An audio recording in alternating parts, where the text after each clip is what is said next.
Everything से में आपका बहुत बहुत स्वागत है दोस्तों। ये देखिए ब्रिलियंट का जो है 10th का बुक जो होता है गेस पेपर, उसका जो है ऑब्जेक्टिव क्वेश्चन हम देखेंगे। ये जो है ऑल इन वन है और ये इसमें जो है हम देखेंगे लगभग जो है 12,000 प्लस, ठीक है। और ये जो है MCQ यानी ऑब्जेक्टिव क्वेश्चन है, इसमें देख लेंगे। और ये क्लास जो है ये बोर्ड का जो एग्ज़ाम होने वाला है उसके लिए बहुत ही इंपॉर्टेंट है, ठीक है। तो देख लेते हैं, इसमें जो है हम सारा क्वेश्चन को बारी बारी से डिस्कशन करेंगे। तो चलिए हम क्वेश्चन की ओर चलते हैं। इसमें देखिए ये जो है पहला चैप्टर आज ज्योग्राफी का जो है यानी भूगोल का पहला चैप्टर, जिसका नाम है भारत संसाधन एवं उपयोग, ठीक है। ये चैप्टर जो आज हम देखेंगे, इसमें जितना भी क्वेश्चन ऑब्जेक्टिव होगा उसको हम देखेंगे। तो ये जो है देख लीजिए, इंडिया रिसोर्स एंड यूटिलाइजेशन, ठीक है। तो चलिए हम इसमें पहला क्वेश्चन देखते हैं। यहाँ से शुरू होता है आपको पहला क्वेश्चन, ठीक है। तो चलिए पहला क्वेश्चन ऑब्जेक्टिव देख लेते हैं। किसने कहा संसाधन होते नहीं बनते हैं? तो ये कथन किसका है? जिम्मरमैन का है, ठीक है। आप लोगों को पता होगा। इसके बाद अगला क्वेश्चन देखिए, निम्नलिखित में से कौन सा संसाधन प्राकृतिक संसाधन है? तो ये जो हो जाएगा भूमि जो है प्राकृतिक संसाधन हो गया। इसके बाद है निम्नलिखित में कौन प्राकृतिक संसाधन नहीं है, ठीक है। तो प्राकृतिक संसाधन देखिए, नगर प्राकृतिक संसाधन नहीं, वन को जो है प्राकृतिक बनाता है, नदी को भी प्राकृतिक बनाता है और खनिज को भी प्राकृतिक बनाता है, ठीक है। तो इसका आंसर क्या हो जाएगा? सी हो जाएगा। इसके बाद है सौर ऊर्जा निम्नलिखित में से कौन सा संसाधन है? तो सौर ऊर्जा जो हो जाएगा ये हो जाएगा नवीकरणीय संसाधन, यानी सौर ऊर्जा जो हो जाएगा नवीकरणीय संसाधन, ठीक है। इसका आंसर बी हो जाएगा। इसके बाद अगला क्वेश्चन देखेंगे, कौन सा ऊर्जा स्रोत अनवीकरणीय है? तो इसमें देख लेंगे जो कोयला जो हो जाएगा अनवीकरणीय संसाधन, ठीक है। नवीकरणीय संसाधन देख लीजिए क्या होगा, जल नवीकरणीय में आता है, सौर ऊर्जा भी नवीकरणीय में आता है, पवन भी नवीकरणीय में आता है, लेकिन आपको पूछ रहा है अनवीकरणीय, तो अनवीकरणीय क्या हो जाएगा? कोयला हो जाएगा, ठीक है। इसके बाद अगला क्वेश्चन देखते हैं, छठा क्वेश्चन। इसमें देखिए लौह अयस्क किस प्रकार का संसाधन है? तो ये जो हो जाएगा लौह अयस्क किस प्रकार का हो जाएगा? अनवीकरणीय हो जाएगा। ये देखिए ये क्वेश्चन पूछा भी है बोर्ड के एग्जाम में। इसके बाद अगला क्वेश्चन, कौन सा ऊर्जा स्रोत नवीकरणीय है? तो इसमें देख लेंगे नवीकरणीय जो हो जाएगा जल जो है नवीकरणीय हो जाएगा, इसका आंसर बी हो जाएगा। इसके बाद इनमें किस प्राकृतिक संसाधन का भंडार सीमित है, ठीक है। तो ये जो हो जाएगा खनिज तेल का जो खनिज संसाधन का जो है भंडार सीमित है। इसके बाद है तट रेखा से कितना किलोमीटर क्षेत्र सीमा अपवर्जन आर्थिक क्षेत्र कहलाता है? तो ये हो जाएगा कितना किलोमीटर? 200 किलोमीटर हो जाता है, ठीक है। इसके बाद अगला क्वेश्चन, हमारे पास पेट भरने के लिए बहुत कुछ है लेकिन पेटी भरने के लिए नहीं, यह कथन किसका है? तो ये कथन किसका है? गांधी जी का कथन है। इसके बाद अगला क्वेश्चन देखेंगे, डाकुओं की अर्थव्यवस्था का संबंध है? तो डाकुओं का अर्थव्यवस्था का संबंध किससे हो जाएगा? तो संसाधन के अनियोजित दोहन से होता है। इसके बाद अगला क्वेश्चन, संसाधनों के संरक्षण हेतु सर्वप्रथम किसने वकालत की थी? तो इसको जो है सर्वप्रथम जो है क्लब ऑफ रोम ने वकालत किया है। इसके बाद अगला क्वेश्चन देखेंगे, प्राकृतिक संसाधनों के संरक्षण हेतु अफ्रीकी कन्वेंशन किस वर्ष हुआ है? तो अफ्रीकी कन्वेंशन जो है 1968 ईस्वी में हुआ है। इसके बाद है प्राकृतिक संसाधनों के संरक्षण 1968 ईस्वी में कौन सा कन्वेंशन हुआ था? देखिए उसी क्वेश्चन को क्या कर दिया है, रिपीट कर दिया। तो ये जो हुआ था अफ्रीकी कन्वेंशन, कहाँ हुआ था? 1968 में अफ्रीका में हुआ था। इसके बाद है देखिए विश्व पर्यावरण दिवस कब मनाया जाता है, किस तिथि को मनाया जाता है? तो ये मनाया जाता है 5 जून को मनाया जाता है। पहली बार जो है 1973 में मनाया गया था, ठीक है। और इसका जो लक्ष्य रखा गया था कब? 1972 में जो है लक्ष्य रखा गया था, जो अगले साल से हम पर्यावरण दिवस मनाएंगे। इसके बाद है 16वां क्वेश्चन, प्रथम पृथ्वी सम्मेलन 1992 किस देश में आयोजित किया गया है? तो ये देखिए इसका जो है पहला क्वेश्चन, ये पहला आंसर हो जाएगा ब्राज़ील के रियो डी जेनेरियो। याद रखना आप लोगों को, ब्राज़ील के रियो डी जेनेरियो में मनाया गया था। दूसरा पृथ्वी सम्मेलन कहेगा, द्वितीय पृथ्वी सम्मेलन कहाँ हुआ था? तो ये देखिए पहला हुआ था 1992 और इसमें 5 जोड़ देंगे तो कितना होगा? 1997। तो दूसरा पृथ्वी सम्मेलन 1997 को हुआ था और ये हुआ था कहाँ? तो न्यूयॉर्क, अमेरिका के न्यूयॉर्क में हुआ था, ठीक है। इसके बाद देखेंगे क्योटो सम्मेलन किस देश में आयोजित की गई है? तो ये जो है क्योटो सम्मेलन, क्योटो कहाँ हो जाएगा? जापान का हो जाएगा, जापान में होता है। इसके बाद भारत में पहाड़ों से भरी भूमि कितना प्रतिशत है? तो ये जो है ये लगभग जो है 30% हो जाएगा, ठीक है। इसके बाद है मृदा निर्माण में निम्न प्रक्रिया शामिल होती है। तो मृदा का जो निर्माण होता है उसमें कौन सा प्रक्रिया शामिल होता है? तो अपक्षयन भी होता अपक्षय भी होता है और अपर्दन भी होता है, ठीक है। इसका आंसर सी हो जाएगा, यानी दोनों हो जाएगा। इसके बाद अगला क्वेश्चन देखिए, प्रायद्वीपीय भारत की नदी घाटियों में कौन सी मिट्टी मिलती है? तो इसमें जो मिल जाएगा जलोढ़ मिट्टी। जलोढ़ मिट्टी हम किसे कहते हैं? जो बाढ़ के द्वारा लाई गई मिट्टी है उसको हम क्या कहेंगे? जलोढ़ मिट्टी कहेंगे। इसके बाद अगला क्वेश्चन देखिए, भारत में सबसे अधिक विस्तार किस मिट्टी का है? तो इसमें जो है सबसे ज़्यादा जो है भारत में बहुत ज़्यादा बाढ़ आता है, इस कारण क्या होगा? जलोढ़ मिट्टी का विस्तार सबसे ज़्यादा हो जाएगा। पुरानी जलोढ़ मिट्टी को क्या कहते हैं? देखिए तो मिट्टी दो प्रकार का होता है, एक होता है बांगर, एक होता है खादर, ठीक है। तो पुरानी जलोढ़ मिट्टी को हम क्या कहेंगे, बांगर बोलेंगे, क्या बोलेंगे, बांगर बोलते हैं, ठीक है। और नई जलोढ़ मिट्टी को क्या बोलते हैं, खादर बोलते हैं। इसका आंसर हो जाएगा क्या, ए हो जाएगा, यानी पुरानी मिट्टी बोल रहा है। इसके बाद अगला क्वेश्चन, जलोढ़ मिट्टी में कौन सा तत्व प्रचुर मात्रा में पाया जाता है। तो बाढ़ के द्वारा जो मिट्टी लाया जाता है उसमें सबसे ज़्यादा जो है पोटास की मात्रा पाया जाता है। इसके बाद है भारत की सबसे उपजाऊ मिट्टी कौन सा है। तो देखिए सबसे उपजाऊ मिट्टी भी क्या हो जाएगा, जलोढ़ मिट्टी हो जाएगा, जो बाढ़ के द्वारा प्रतिवर्ष लाया जाता है। इसके बाद है काली मिट्टी उपयुक्त है। तो काली मिट्टी किसके लिए उपयुक्त है, कपास के लिए उपयुक्त है, ठीक है। और सबसे ज़्यादा कहाँ पाया जाता है, महाराष्ट्र और मध्य प्रदेश और गुजरात के क्षेत्र में पाया जाता है। इनमें से किस राज्य में काली मृदा पाया जाती है। तो देखिए ये क्वेश्चन आ ही गया है, इसका जो आंसर हो जाएगा महाराष्ट्र हो जाएगा। इसके बाद है काली मिट्टी का दूसरा नाम क्या है। तो इसका दूसरा नाम हो जाएगा रेगुड़ मिट्टी, ठीक है। काली मिट्टी क्या हो जाएगा, दूसरा नाम रेगुड़ मिट्टी। इसके बाद है लेटेराइट मृदा का रंग होता है कैसा। तो देखिए लेटेराइट मृदा का रंग जो होता है लाल होता है, ठीक है। इसके बाद है मरुस्थलीय मृदा का विस्तार निम्नलिखित में से कहाँ है। तो देखिए मरुस्थलीय मृदा का निर्माण कहाँ होगा, आपको पता होगा, जो भारत में जो है थार मरुस्थल बहुत बड़ा है। तो कहाँ है थार मरुस्थल, राजस्थान में, ठीक है। तो वहीं पे जो है मरुस्थलीय मृदा का निर्माण हुआ है। इसके बाद है मृदा का विस्तार निम्न में से कहाँ है, ठीक है। मृदा का विस्तार निम्न में से कहाँ है। तो देखिए ये हो जाएगा उत्तर प्रदेश, ठीक है। इसका कहना का मतलब है मृदा का विस्तार निम्न में से कहाँ है, तो उत्तर प्रदेश में हो जाएगा। इसके बाद है भारत में चारागाह के अंतर्गत कितनी भूमि है। तो इसको ध्यान रखना है, चारागाह के अंतर्गत जो है 4.71% भूमि हो गया, यानी जिसको हम प्रतिभूमि टाइप का कहते हैं। इसके बाद है पंजाब में भूमि निम्नीकरण का मुख्य कारण क्या है। तो इसका जो है मुख्य कारण हो जाएगा अधिक सिंचाई हो जाएगा, ठीक है। इसके बाद इनमें से कौन सा उपाय भूमि ह्रास के संरक्षण में उपयुक्त हो सकता है। तो ये जो हो जाएगा क्या हो जाएगा, बाढ़ नियंत्रण, ठीक है। अगर बाढ़ का हम नियंत्रण कर लेंगे तो भूमि का जो कटाव होता है उसका संरक्षण हो पाएगा, ठीक है। इसके बाद देखिए अगला क्वेश्चन, भारत में भूदान के लिए रक्तहीन क्रांति की शुरुआत किसने की थी। तो इसका जो है विनोबा भावे ने शुरुआत किया, ठीक है। रक्तहीन क्रांति किसके लिए, भूदान आंदोलन के लिए। इसके बाद अगला क्वेश्चन देखिए, सोपानी कृषि किस राज्य में प्रचलित है। तो देखिए सोपानी कृषि जो होता है खासकर पहाड़ी इलाका में, तो इसमें जो हम ऑप्शन हिसाब से देखेंगे उत्तराखंड पहाड़ी इलाका, और सोपानी कृषि वहीं पे होता है, यानी सीढ़ीदार कृषि। इसके बाद है मेढक को प्रजनन प्रक्रिया को बाधित करने वाला रसायन कौन सा हो गया। तो ये जो रसायन होता है एंड्रीन होता है, ठीक है, याद रखना है एंड्रीन। इसके बाद है जल किस प्रकार का संसाधन हो जाएगा। तो देखिए जल किस प्रकार का संसाधन हो जाता है, इससे पहले भी क्वेश्चन पूछा है, ये हो जाएगा चक्रीय संसाधन। और नवीकरण में किस में रखेंगे इसको, तो नवीकरण में रखते हैं।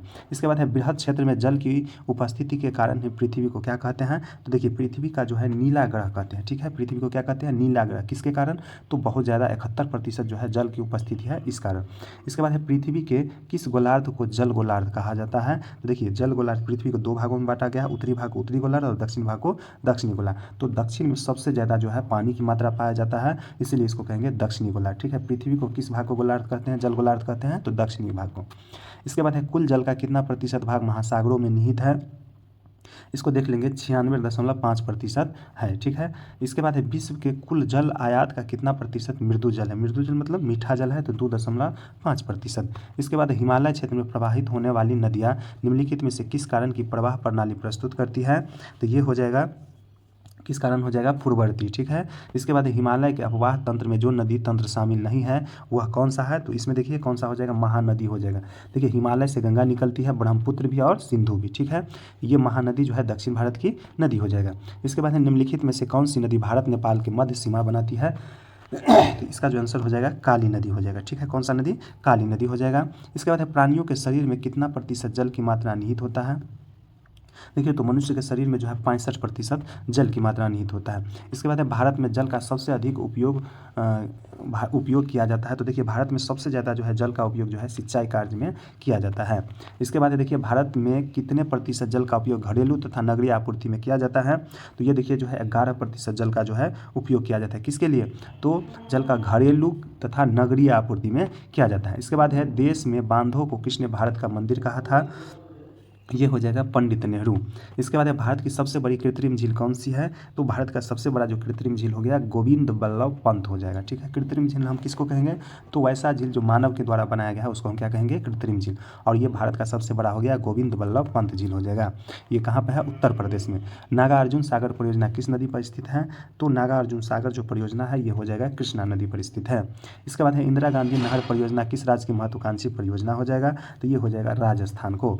इसके बाद है निम्न में से राजस्थान की सबसे महत्वपूर्ण योजना कौन सी है। ये हो जाएगा इंदिरा गांधी नहर, ठीक है। तो आपको ध्यान रखना है इंदिरा गांधी नहर कहाँ से होता है, तो ये राजस्थान से होकर गुजरती है। इसके बाद भारत की सबसे बड़ी लंबी नहर कौन सा हो जाएगा, तो लंबी नहर का भी बात होगा तो ये हो जाएगा इंदिरा गांधी नहर। इसके बाद है अगला क्वेश्चन, सरदार सरोवर बांध किस नदी पर स्थित है, तो ये हो जाएगा नर्मदा नदी पर, याद रखना है। इसके बाद है बिहार की पहली नदी घाटी परियोजना कौन सा हो जाएगा, तो ये पहली नदी घाटी परियोजना हो जाएगा सोन नदी घाटी परियोजना, ठीक है। ये कब बना था, 1948 ईस्वी में बना था। इसके बाद है इंद्रपुरी जलाशय परियोजना किस राज्य में स्थित है, तो ये हो जाएगा बिहार में हो जाएगा, ठीक है। इसके बाद है वान सागर नामक जलाशय का निर्माण किस नदी पर किया गया है, तो ये किया गया है सोन नदी पर। इसके बाद है प्रति वर्ष जल उपलब्धता के आधार पर विश्व में भारत का स्थान कौन सा है, तो इसका जो स्थान हो जाएगा 133वां हो जाएगा। ध्यान रखना है कितना हो जाएगा, 133वां हो जाएगा। इसके बाद अगला क्वेश्चन देख लेते हैं।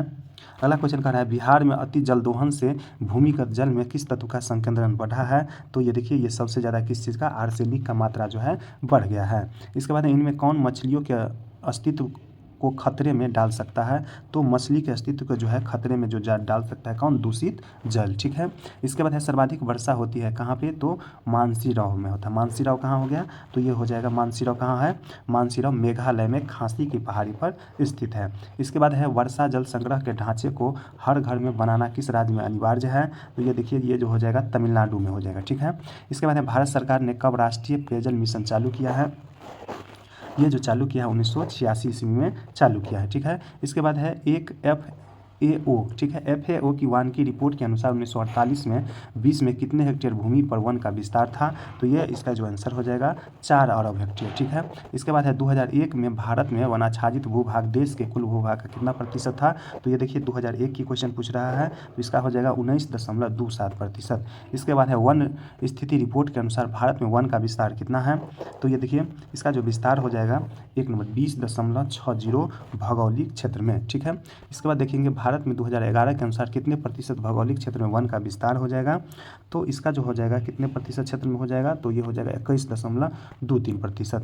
इसके बाद है भारत की राष्ट्रीय वन नीति के अनुसार जो है देश के कितने प्रतिशत भूभाग पर वन होना चाहिए, तो ये जो हो जाएगा भारत में जो है 33.3% भूभाग पर वन होना चाहिए, लेकिन अभी नहीं है, कितना है, लगभग 20% भाग पे है। इसके बाद है मैंग्रोव का सबसे अधिक विस्तार कहाँ पे है, तो मैंग्रोव वन का जो है सबसे अधिक विस्तार कहाँ हो जाएगा, सुंदरवन। सुंदरवन कहाँ पड़ता है, पश्चिम बंगाल में। सुंदरवन है कहाँ पे, तो ये आ गया क्वेश्चन, पश्चिम बंगाल में सुंदरवन स्थित है। इसके बाद है पूर्वोत्तर राज्यों के 188 आदिवासी जिलों में देश के कुल क्षेत्र का कितना प्रतिशत, यानी पूर्वोत्तर राज्य के जो है 188 आदिवासी जिला है जिसमें देश के कुल क्षेत्र का कितना प्रतिशत हो जाता है, तो ये जो हो जाएगा आपको 60.11% हो जाएगा। इसके बाद अगला क्वेश्चन, भारत के किस राज्य में वनाच्छादित भूभाग का क्षेत्र सबसे अधिक है, तो सबसे ज़्यादा जो वन हो जाएगा मध्य प्रदेश में हो जाएगा। इसके बाद है किस राज्य में वनों का सबसे अधिक विस्तार है, तो सबसे ज़्यादा जो वन पाया जाता है कहाँ पे, तो ये मध्य प्रदेश में पाया जाता है। याद रखना है बिहार में कितने प्रतिशत भौगोलिक क्षेत्र में वन का विस्तार है, तो बिहार में जो हो जाएगा कितना हो जाएगा, वन जो है 7% क्षेत्र पर वन है। इसके बाद है वन संरक्षण एवं प्रबंधन की दृष्टि से वनों को वर्गीकृत किया गया है, तो देखिए ये जो है वनों को वर्गीकृत किया गया है कितने भाग में, तो ये किया है 3 भागों में, 3 वर्गों में वर्गीकृत किया गया है। भारत में सर्वाधिक महत्वपूर्ण व्यावसायिक वन कौन सा है, तो सबसे जो हो जाएगा ये हो जाएगा उष्णकटिबंधीय पतझड़ वन हो जाएगा। इसके बाद है चंदन किस प्रकार के वन में पाए जाते हैं, ये जो पाए जाते हैं सदाबहार वन में। इसके बाद है साल किस वन का वृक्ष हो जाएगा, तो ये हो जाएगा पतझड़ वन का वृक्ष हो जाएगा। इसके बाद है देवदार किस प्रकार के वन के वृक्ष है, तो देवदार जो हो जाता है कहाँ पाया जाता है, तो ये जो हो जाएगा पर्वतीय क्षेत्र में पाया जाता है। इसके बाद है अगला क्वेश्चन 1951 से 1980 तक, ठीक है, लगभग कितना वर्ग किलोमीटर वन क्षेत्र कृषि भूमि में परिवर्तित हुए हैं, तो ये जो हो गया है टोटल अभी जो है 26,200 जो है हेक्टेयर भूमि जो है वन को काट के लोग भूमि बना लिया है। इसके बाद इनमें कौन वन और वन्य प्राणियों के विनाश का कारण नहीं है, तो इसमें आपको क्या खोजना है, नहीं खोजना है, तो ये हो जाएगा व्यापार में वृद्धि जो हो जाएगा नहीं हो जाएगा। देखिए वन का विनाश का कारण क्या सब हो सकता है, कृषि क्षेत्र में अत्यधिक वृद्धि, अगर कृषि हम करेंगे तो वन को काट के करना पड़ेगा, कृषि का विस्तार करेंगे, बड़े पैमाने पर विकास कार्यों का होना, अगर विकास होगा तो उसके लिए ज़मीन चाहिए, वो कहाँ से मिलेगा, वन को काट के प्राप्त कर लेता है। इसके बाद है पशुचालन एवं लकड़ी काटना, ये भी कटेंगे तो क्या होगा, वन का विनाश होगा। इसके बाद है टेक्सोल का उपयोग होता है, ठीक है, तो टेक्सोल का उपयोग होता है कैंसर के उपयोग में, ठीक है। इसके बाद है कुनेन किस रोग की दवा है, तो कुनेन जो हो जाएगा किस रोग की दवा है, मलेरिया का। ठीक है, चरक का संबंध किस देश से था, तो देखिए ये जो हो जाएगा भारत से हो जाएगा। भारत कहाँ गया, 4 नंबर में आंसर है। इसके बाद इनमें से कौन हमारे देश से प्राय लुप्त हो चुका है। ठीक है, तो ये कौन सा चीज़ है, तो ये हो जाएगा चीता जो है लुप्त हो गया है, लेकिन जो है फिर से भारत में आना शुरू किया है। भारत में बहुत सारा चीता लाया गया है। इसके बाद अगला क्वेश्चन, किस वर्ग की विलुप्त प्रजातियों की संख्या सबसे अधिक है, तो विलुप्त प्रजातियों की संख्या जो हो जाएगा वनस्पति का हो जाएगा। इसके बाद है भारत की संकटग्रस्त पादप प्रजातियों की एक सूची किस नाम से प्रकाशित की गई है, तो ये देखिए जो है रेड डाटा बुक के नाम से प्रकाशित की जाती है। इसके बाद है संविधान की धारा 21 का संबंध हो जाएगा किससे, तो इसका जो संबंध हो जाएगा वन्य जीवों तथा प्राकृतिक संसाधनों के संरक्षण से हो जाएगा। इसके बाद है भारतीय संविधान की धारा 51A(G) का संबंध किससे हो जाएगा, तो ये जो हो जाएगा वन्य जीव और वनस्पति के संरक्षण से। इसके बाद है घाना पक्षी बिहार किस राज्य में अवस्थित है, तो ये जो है घाना पक्षी बिहार कहाँ हो जाएगा, ये हो जाएगा राजस्थान में। इसके बाद है कार्बेट राष्ट्रीय उद्यान भारत के किस राज्य में स्थित है, तो इसको हम पूरा नाम कहेंगे जिम कार्बेट, तो जिम कार्बेट राष्ट्रीय उद्यान कहाँ हो जाएगा, उत्तराखंड में हो जाएगा। इसके बाद है मानस तथा काजीरंगा राष्ट्रीय अभ्यारण्य किस राज्य में स्थित है, तो ये हो जाएगा असम में हो जाएगा। ठीक है, इसके बाद अगला क्वेश्चन देखेंगे, गिर राष्ट्रीय उद्यान किस राज्य में है, तो गिर जो हो जाता है गुजरात से। ठीक है, ग से गिर याद रखेंगे और ग से गुजरात याद रखेंगे। इसके बाद है सुंदरबन टाइगर रिजर्व कहाँ पाया जाता है, तो ये देखिए पश्चिम बंगाल में पाया जाता है। इसके बाद इनमें से कौन सा जीव है जो केवल भारत में ही पाया जाता है। ठीक है, तो ये जो है खाली कौन सा पाया जाता है, तो घड़ियाल पाया जाता है। ठीक है, इसके बाद है इनमें कौन शाकाहारी नहीं है, तो शाकाहारी कौन सा नहीं है, तो भेड़िया जो है शाकाहारी नहीं है, मांसाहारी है। गैंडा शाकाहारी है, बारहसिंगा शाकाहारी है और हिरन शाकाहारी है। भारत में घड़ियाल प्रजनन केंद्र कहाँ स्थापित किया गया है, तो ये जो है स्थापित किया गया है मुरैना कहाँ है, मध्य प्रदेश में स्थित है। इसके बाद भारत में सफ़ेद बाघ के लिए प्रजनन केंद्र किस राज्य में स्थापित किया गया है, तो ये भी कहाँ गया है, उत्तर प्रदेश में उड़ीसा में स्थापित किया गया है। कहाँ हो जाएगा, उड़ीसा के नंदन कानन जो है वहाँ स्थापित किया गया है। इसके बाद भारत का राष्ट्रीय पक्षी कौन सा हो जाएगा, तो ये हो जाएगा मोर हो जाएगा। इसके बाद भारत का राष्ट्रीय पशु कौन सा हो जाएगा, तो ये कौन सा हो जाएगा, बाघ हो जाएगा। इसके बाद है भारत में बाघ परियोजना की शुरुआत कब से हुआ है, तो ये हुआ है 1973 ईस्वी से। इसके बाद है चिपको आंदोलन कार्यक्रम किसके द्वारा चलाया गया था, तो ये जो चलाया गया है किसके द्वारा, सुंदरलाल बहुगुणा के द्वारा। इसके बाद अगला क्वेश्चन, संसार का सबसे कीमती संसाधन कौन सा है, तो सबसे कीमती संसाधन जो हो जाता है खनिज को कहा जाता है। भारत में लगभग कितने खनिज पाए जाते हैं, तो भारत में जो है लगभग 100 खनिज पाए जाते हैं। इसके बाद है निम्नलिखित में कौन लौह युक्त खनिज का उदाहरण है, तो इसका जो आंसर हो जाएगा मैग्नीज हो जाएगा। मैग्नीज जो है मैग्नेटाइट जो हो जाएगा लौह युक्त खनिज का उदाहरण हो जाएगा। इसके बाद है निम्नलिखित में से कौन अत्यधिक खनिज का उदाहरण है, यानी अधात्विक खनिज का, अत्यधिक नहीं होगा, अधात्विक खनिज का उदाहरण हो जाएगा, तो ये हो जाएगा कौन सा हो जाएगा, अभ्रक हो जाएगा। ठीक है, अभ्रक क्या हो जाता है, अधात्विक खनिज हो जाएगा। इसके बाद अगला क्वेश्चन, निम्न में से कौन अधात्विक खनिजों के उदाहरण हो जाएगा, फिर से आ जाएगा, तो इसका आंसर हो जाएगा ग्रेफाइट हो जाएगा। इसके बाद है किस प्रकार की मिट्टी में खनिजों का जमाव परतों में मिलता है, तो ये जो हो जाएगा अवसादी चट्टानों में जो है चट्टानों में खनिजों का जमाव परतों में पाया जाता है। इसके बाद है किस खनिज को उद्योग की जननी माना जाता है। ठीक है, तो ये जो हो जाएगा लोहा उद्योग को जो है खनिज की जननी माना जाता है, याद रखना आप लोगों को। इसके बाद है लौह अयस्क किस प्रकार का संसाधन हो जाएगा, तो लौह अयस्क जो हो जाएगा अनवीकरणीय, यानी एक न एक दिन खत्म हो जाएगा।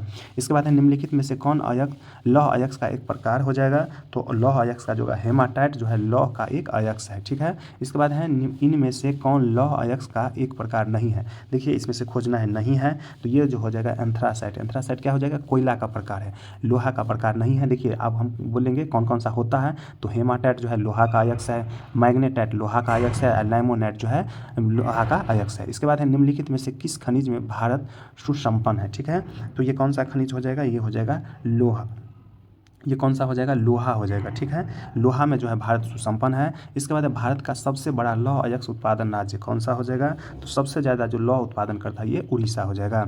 इसके बाद है कौन भारत का सबसे बड़ा लौह उत्पादक राज्य है, ऑप्शन के हिसाब से चलेंगे तो ये हो जाएगा कर्नाटक हो जाएगा। ठीक है, कौन भारत का सबसे बड़ा लोहा उत्पादक राज्य हो जाएगा, तो कर्नाटक हो जाएगा। अब भारत का सबसे बड़ा लौह अयस्क उत्पादक, देखिए ये जो है लौह का अयस्क बोल रहा है। ठीक है, तो अगर अयस्क की बात करेंगे तो उड़ीसा हो जाएगा, और लोहा का उत्पादन की बात करेंगे तो यह हो जाएगा कर्नाटक हो जाएगा। इसके बाद है बाबा बुदन की पहाड़ी किस राज्य में स्थित है, तो ये जो हो जाएगा कर्नाटक राज्य में स्थित हो जाएगा।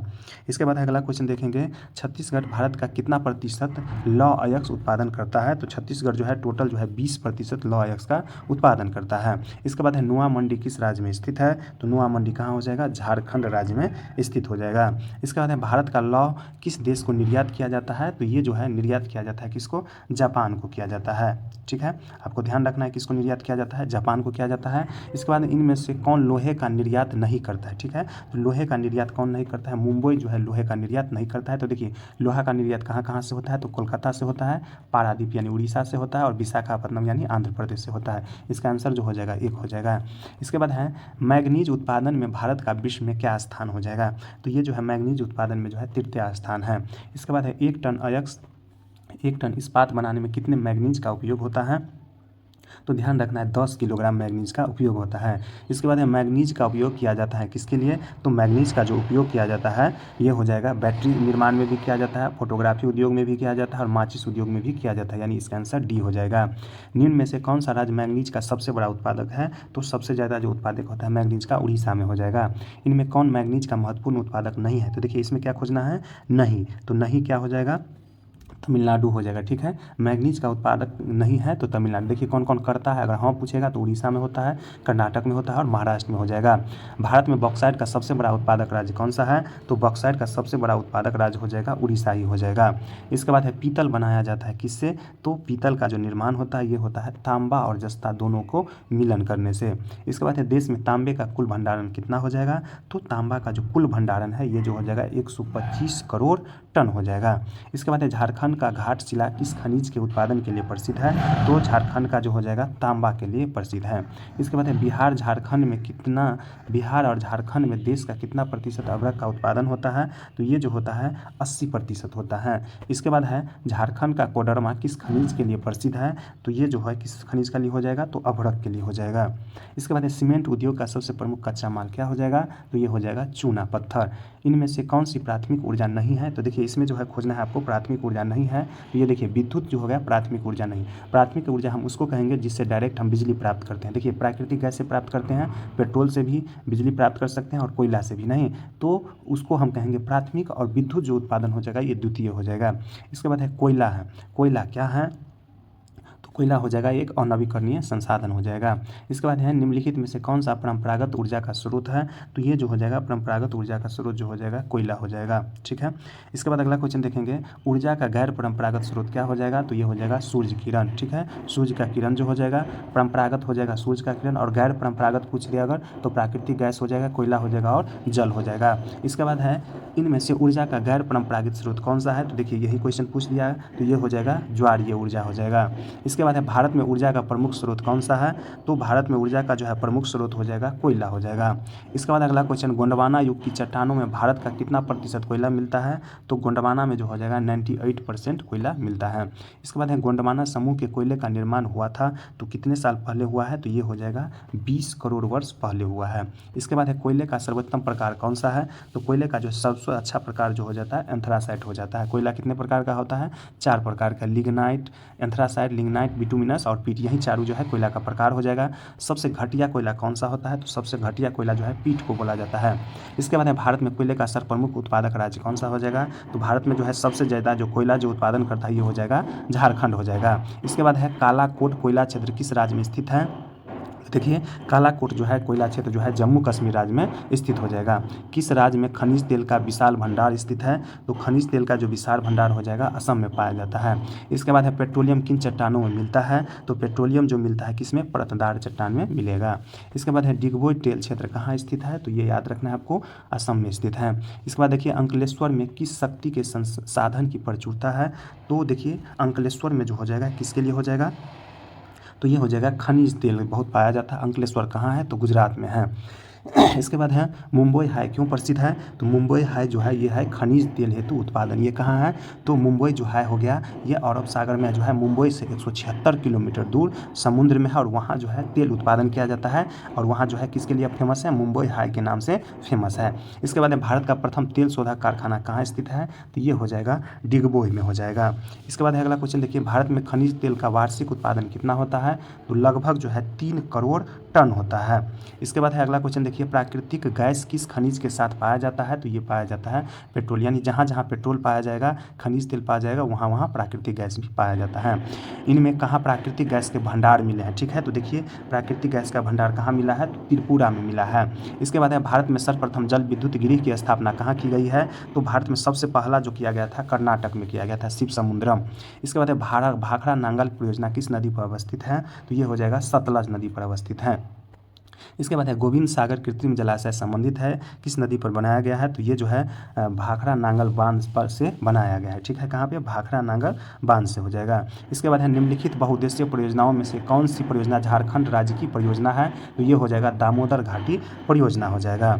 इसके बाद है निम्नलिखित नदियों में से किसे बिहार का शोक कहा जाता है? तो बिहार का शोक किसे कहा जाता है? कोसी को कहा जाता है। क्यों? क्योंकि बहुत ज़्यादा बाढ़ आता है। किस परियोजना का मुख्य उद्देश्य बाढ़ नियंत्रण है? तो ये जो हो जाएगा कोसी परियोजना का नियंत्रण जो है, कोसी परियोजना का मुख्य उद्देश्य जो है बाढ़ नियंत्रण हो जाएगा। इसके बाद है रिहंद किस नदी की सहायक नदी है? तो रिहंद जो हो जाएगा सोन की सहायक नदी है। इसके बाद है रिहंद बांध किस राज्य में स्थित है? तो रिहंद बांध जो हो जाएगा कहाँ हो जाएगा? उत्तर प्रदेश में हो जाएगा। इसके बाद है हीराकुंड परियोजना किस नदी पर स्थित है? तो हीराकुंड परियोजना जो हो जाएगा महानदी पर स्थित है। इसके बाद है हीराकुंड बांध स्थित है कहाँ पे? तो हीराकुंड बांध कहाँ हो जाएगा? उड़ीसा में हो जाएगा। इसके बाद भारत में सबसे लंबा बांध है। ठीक है, तो देखिए भारत में जो है सबसे लंबा बांध कौन सा हो जाएगा? हीराकुंड बांध हो जाएगा। इसके बाद यूरेनियम का प्रमुख उत्पादक केंद्र कौन सा हो जाएगा? तो ये हो जाएगा जादूगोड़ा। जादूगोड़ा कहाँ पड़ता है? झारखंड में पड़ता है। इसके बाद है निम्नलिखित में कौन खनिज केरल के तट पर बालू के रूप में पाया जाता है?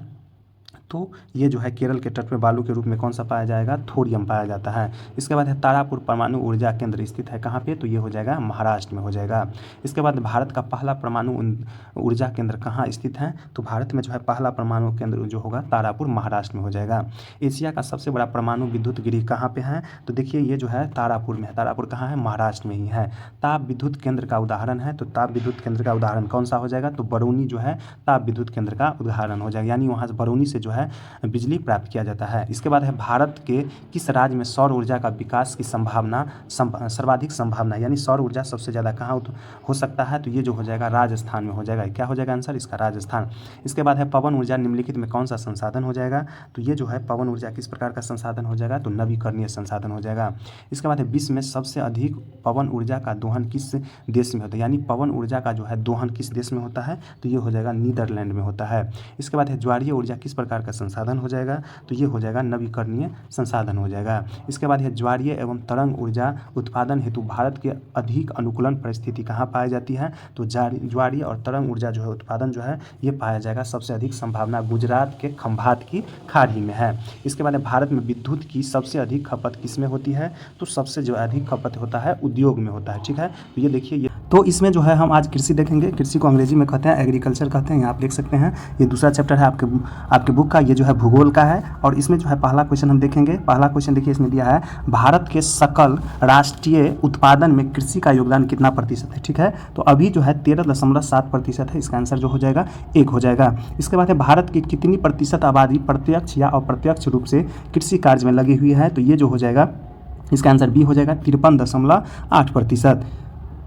इसके बाद तीसरा क्वेश्चन देखिए वर्तमान समय में कुल कृषि भूमि का कितना प्रतिशत भाग प्रति भूमि का है? तो प्रति भूमि का जो भाग हो जाएगा आपको 5% हो जाएगा। इसके बाद अगला क्वेश्चन देखेंगे 4 नंबर क्वेश्चन है भारत के कुल भूभाग का कितना प्रतिशत भाग मैदानी है? तो मैदानी भाग जो है 43% है, आपके बुक में दिया ही हुआ है। इसके बाद अगला क्वेश्चन देखेंगे भारत में लगभग 2/3 यानी 2/3 लोगों की जीविका का आधार क्या है? तो इसका जीविका का आधार हो जाएगा कृषि, यानी इसका आंसर 1 हो जाएगा। अगला क्वेश्चन देखिए झूम कृषि किस प्रकार की कृषि है? तो झूम कृषि जो होता है ये होता है स्थानांतरी कृषि हो जाएगा, यानी इसका सी हो जाएगा। ठीक है, इसके बाद अगला क्वेश्चन भारत के किस राज्य में सोपान यानी सीढ़ीनुमा खेती प्रचलित है? तो देखिए ये सब जो होता है खेतुनुमा जो होता है सीढ़ीनुमा खेती जो होता है ये होता है पहाड़ी इलाका में। तो इसमें जो दिया हुआ है पहाड़ी इलाका के जो भाग है पहाड़ी इलाका का जो भाग हो जाएगा ये उत्तराखंड में होता है सीढ़ीनुमा। इसके बाद है झूम खेती भारत में किस भाग में की जाती है? तो ये जो होता है पूर्वोत्तर भारत में झूम की कृषि की जाती है। इसके बाद अगला क्वेश्चन देखेंगे 9 नंबर निम्नलिखित में से कौन सा उस कृषि प्रणाली को दर्शाता है जिसमें एक ही फसल लंबे चौड़े क्षेत्र में उगाई जाती है? तो उसको हम क्या कहेंगे? रोपण कृषि कहेंगे। क्या कहेंगे हम? रोपण कृषि कहेंगे, याद रखना है। इसके बाद अगला क्वेश्चन इनमें कौन सा यंत्र प्रारंभिक जीविका कृषि कार्य करने के लिए उपयोगी नहीं है? तो आप देख सकते हैं अभी जो है नहीं करने के लिए कौन सा हो जाएगा? तो ये इसका आंसर हो जाएगा जाएगा ट्रैक्टर हो जाएगा। ठीक है, इसके बाद अगला क्वेश्चन देखेंगे 11 नंबर, निम्नलिखित में से किस फसल की खेती रोपण कृषि के अंतर्गत की जाती है? तो रोपण कृषि के अंतर्गत जो है चाय की जाती है, इसका आंसर चाय हो जाएगा। इसके बाद अगला क्वेश्चन, निम्न में कौन रोपण फसल नहीं है? तो रोपण फसल कौन सा नहीं होगा? गेहूँ हो जाएगा। गेहूँ को रोप नहीं सकते हैं, उसको बाग किया जाता है। गन्ना को रोप सकते हैं, रबर को भी, और चाय को रोपा जाता है। इसके बाद है रबी फसल की बुआई किस माह में आरंभ की जाती है? तो रबी फसल जो होता है उसका जो है अक्टूबर से नवंबर महीना में जो है इसका बुआई की जाती है। इसके बाद अगला क्वेश्चन, जायद फसल का उत्पादन किस मौसम में होता है? तो जायद फसल का जो होता है गर्मी में होता है। अगला क्वेश्चन देखिए 15 नंबर, निम्नलिखित में से खरीफ फसल कौन सा है? तो खरीफ फसल कौन सा हो जाएगा? चावल जो है खरीफ फसल के अंतर्गत आता है। इसके बाद है निम्नलिखित में से कौन रबी फसल है?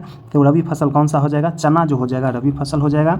अगला क्वेश्चन देखिए 17 नंबर, निम्न में से खरीफ की फसल कौन सी है? तो खरीफ का फसल कौन सा हो जाएगा इसमें? तो देखिए इसमें जो होगा सब हो जाएगा। देखिए चावल भी है खरीफ है, मक्का भी खरीफ है और कपास भी खरीफ में आता है। इसके बाद है निम्नलिखित में कौन रबी फसल है? तो रबी फसल के अंतर्गत जो आ जाएगा कौन आ जाएगा? गेहूँ आ जाएगा।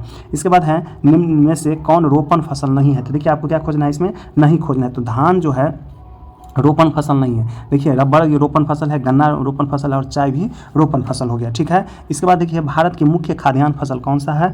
तो मुख्य जो खाद्यान्न फसल हो गया भारत का धान हो जाएगा। ठीक है, जिसे हम चावल कहते हैं। चावल है क्या? तो चावल एक क्या हो जाएगा? चावल हो जाएगा एक खरीफ फसल है। ठीक है, इसके बाद भारत में धान की खेती सबसे अधिक कहाँ होता है? ठीक है, तो सबसे अधिक कहाँ होती है धान की खेती? ये होता है पश्चिम बंगाल में। पश्चिम बंगाल में साल में 2 से 3 बार धान हो जाता है। इसके बाद अगला क्वेश्चन देखेंगे 23 नंबर, किस राज्य में धान के सिंचित क्षेत्र अधिक मिलते हैं? ठीक है, तो कौन सा राज्य हो जाएगा? तो ये हो जाएगा तमिलनाडु में हो जाएगा, इसका सिंचित क्षेत्र अधिक मिलता है। इसके बाद है गेहूँ कौन सा फसल है? तो गेहूँ जो हो जाएगा रबी फसल हो जाएगा। इसके बाद देखिए अगला क्वेश्चन कह रहा है इनमें कौन गेहूँ का प्रमुख उत्पादक नहीं? इसमें नहीं खोजना है, तो ये जो हो जाएगा तमिलनाडु में जो है गेहूं का उत्पादन नहीं होता है। इसके बाद अगला क्वेश्चन देखेंगे गेहूं के उत्पादन में भारत का विश्व में कौन सा स्थान हो जाएगा? तो गेहूं के उत्पादन में भारत का जो है द्वितीय स्थान हो जाएगा। इसके बाद अगला क्वेश्चन, निम्न में से कौन मोटे अनाज की फसल नहीं है? तो देखिए गन्ना जो है मोटे अनाज की फसल में नहीं आता है। इसके बाद अगला क्वेश्चन देखेंगे भारत में ज्वार की सबसे अधिक खेती कहाँ होती है? तो ज्वार की जो सबसे अधिक खेती होती है महाराष्ट्र में होती है। ठीक है, याद रखना है ज्वार की सबसे अधिक खेती महाराष्ट्र में हो गया। अगला क्वेश्चन देखिए भारत में बाजरा की सर्वाधिक खेती होती है कहाँ पे? तो बाजरा का जो सर्वाधिक खेती होती है कहाँ पे? राजस्थान में।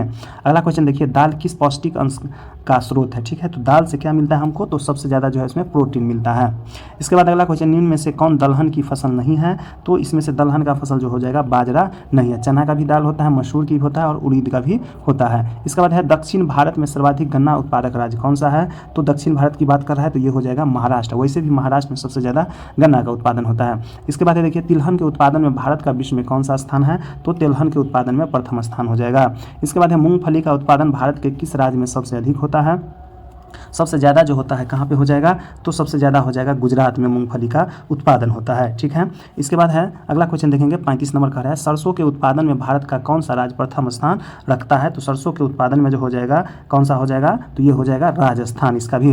इसके बाद अगला क्वेश्चन, सरसों किस प्रकार की फसल है? तो सरसों जो हो जाएगा तिलहन फसल है। अगला क्वेश्चन देखिए 37 नंबर, चाय का सर्वप्रथम उत्पादक कहाँ आरंभ किया गया था? तो भारत की बात बोल रहा है। भारत में जो है सबसे प्रथम चाय जो उत्पादन हुआ था ब्रह्मपुत्र की घाटी में, असम में हुआ था। इसके बाद है अगला क्वेश्चन देखिए 38 नंबर, अधिक दिनों तक वर्षा का वियोग सहना किस फसल के लिए घातक सिद्ध होता है? तो अधिक दिन तक जो वर्षा होगा ये चाय के लिए घातक सिद्ध हो जाएगा। इसके बाद है किस फसल की खेती के लिए ढालू भूमि आवश्यक है? तो ये जो हो जाएगा कहवा खेती के लिए भूमि जो होगा ढालू हो जाएगा, इसलिए पहाड़ी इलाका में होता है। इसके बाद अगला क्वेश्चन, चाय में किस पदार्थ की उपस्थिति के कारण ताजगी महसूस होती है? तो चाय में क्या पाया जाता है? तो थीन पाया जाता है, याद रखना है थीन पाया जाता है, जिसके कारण चाय पीने से ताजगी महसूस होता है।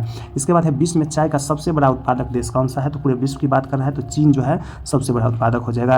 अगला क्वेश्चन देखिए, भारत में सबसे अधिक चाय का निर्यात किस पतन से किया जाता है? तो भारत से जो है चाय का निर्यात सबसे ज़्यादा जो हो जाएगा कोलकाता पतन से होता है, क्योंकि पश्चिम बंगाल के दार्जिलिंग और असम में चाय बहुत ज़्यादा होता है। इसके बाद अगला क्वेश्चन, निम्न में कौन सा पेय फसल है? ठीक है, तो पीने वाला फसल कौन सा हो जाएगा? तो ये हो जाएगा कॉफ़ी हो जाएगा। अगला क्वेश्चन देखिए 44 नंबर क्वेश्चन है, यहाँ दिया हुआ है निम्न में से कौन सा एक कॉफ़ी की किस्म नहीं है? तो देखिए भारत में जो कॉफ़ी पाया जाता है उसमें जो है किस्म नहीं कह रहा है। तो देखिए यूरेबिका जो है कॉफ़ी का किस्म नहीं, रोबस्ता हो जाएगा, लिबेरिका हो जाएगा और अरेबिका हो जाएगा, यानी रूबेका जो है कॉफ़ी का किस्म नहीं। इसमें आपको पूछ रहा था जो नहीं है तो ये बी हो जाएगा। अगर पूछते कौन कौन सा हो जाएगा तो याद रखना है आपको रोबस्ता, लिबेरिका और अरेबिका हो जाएगा। इसके बाद अगला क्वेश्चन, पूर्वोत्तर भारत में कॉफ़ी उत्पादन में अग्रणी राज्य कौन सा हो जाएगा? तो अग्रणी राज्य जो हो जाएगा कॉफ़ी उत्पादन में त्रिपुरा हो जाएगा। अगला क्वेश्चन देखिए, भारत में कहवा का सबसे बड़ा उत्पादक राज्य कौन सा है? कहवा का जो हो जाएगा कर्नाटक हो जाएगा।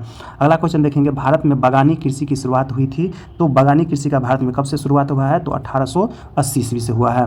इसके बाद है निम्न में से कौन सा फसल बागवानी फसल नहीं है? तो देखिए इसमें आपको क्या खोजना है? नहीं खोजना है, ठीक है। तो ये कपास जो होता है बागवानी फसल नहीं होता है, आम हो जाएगा बागवानी फसल, संतरा भी होता है और केला भी बागवानी फसल होता है, लेकिन कपास जो है बागवानी फसल नहीं होता है।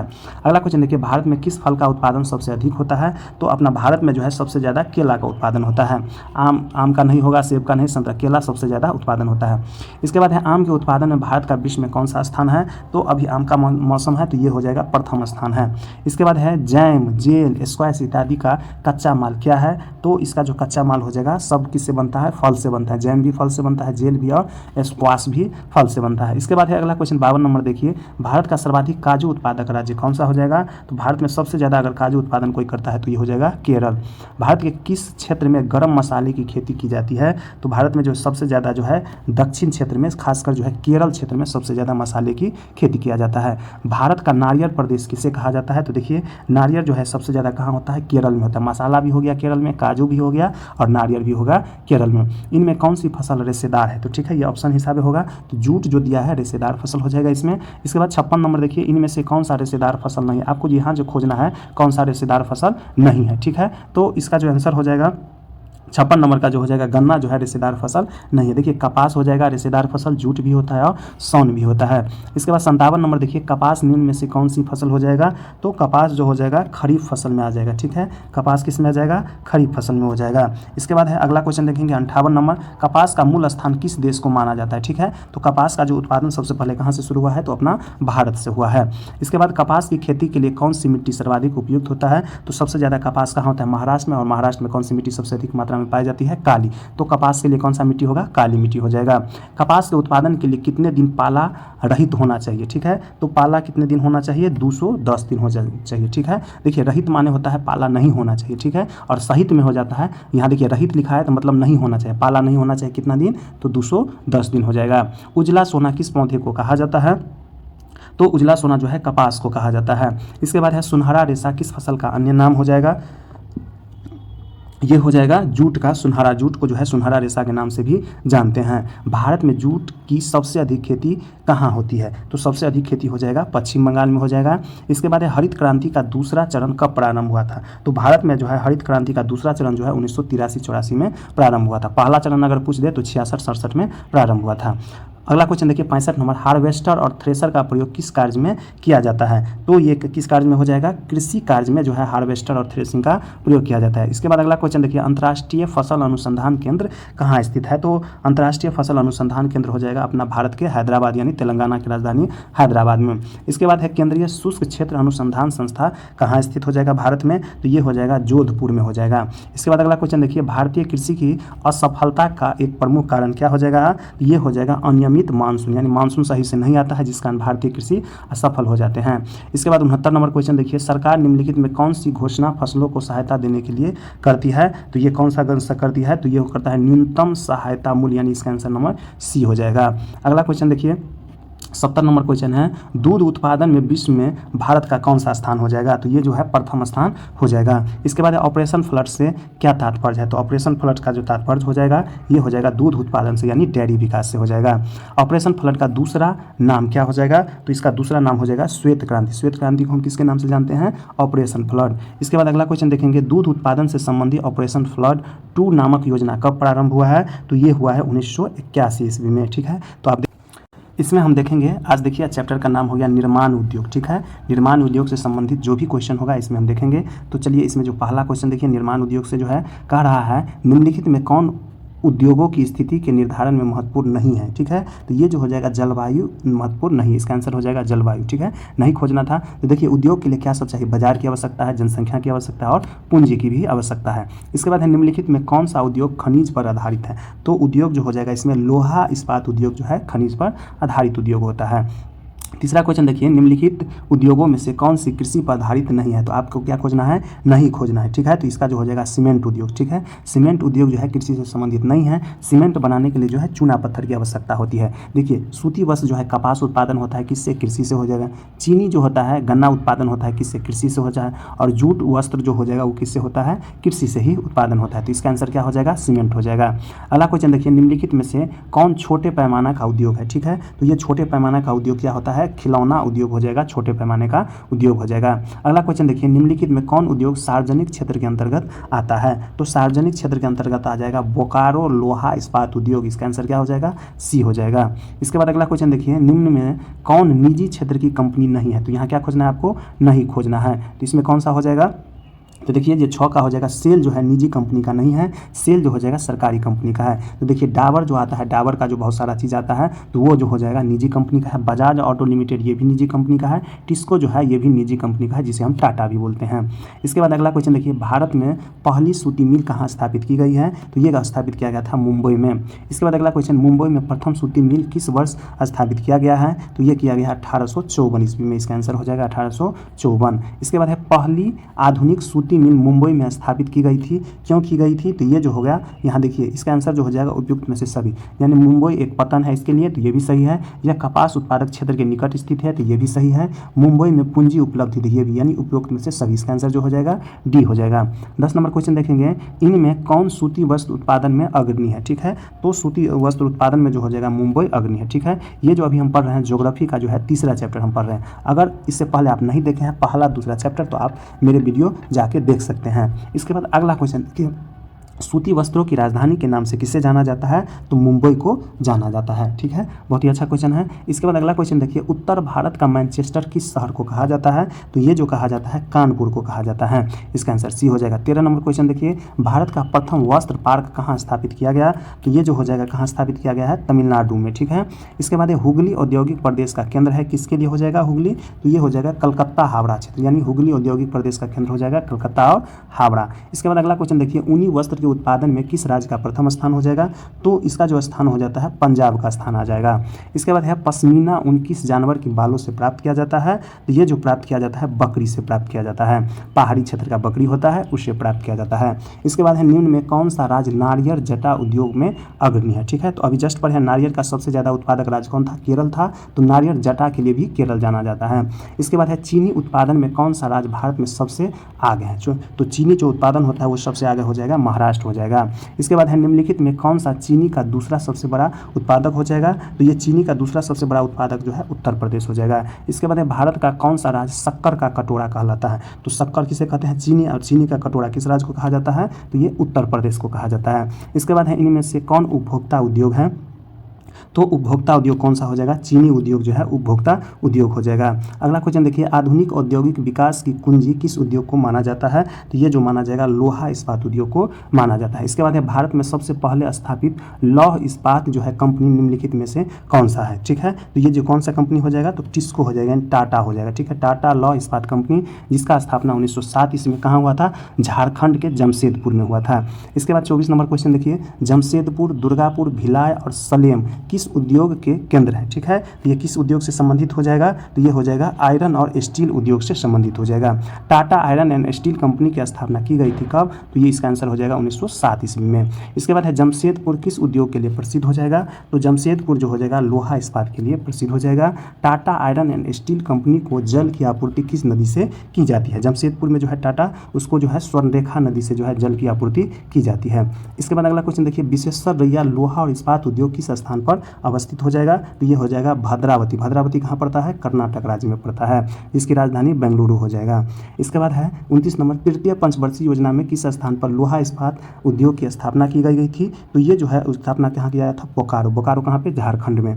इसके बाद है बोकारो लौह इस्पात संयंत्र की स्थापना किस देश की सहयोग से किया गया है? तो ये जो है रूस के सहयोग से किया गया है। इसके बाद है दुर्गापुर स्टील प्लांट किस राज्य में स्थित हो जाएगा? तो ये हो जाएगा पश्चिम बंगाल में स्थित है। इसके बाद है राउरकेला लौह इस्पात उद्योग कहाँ हो जाएगा?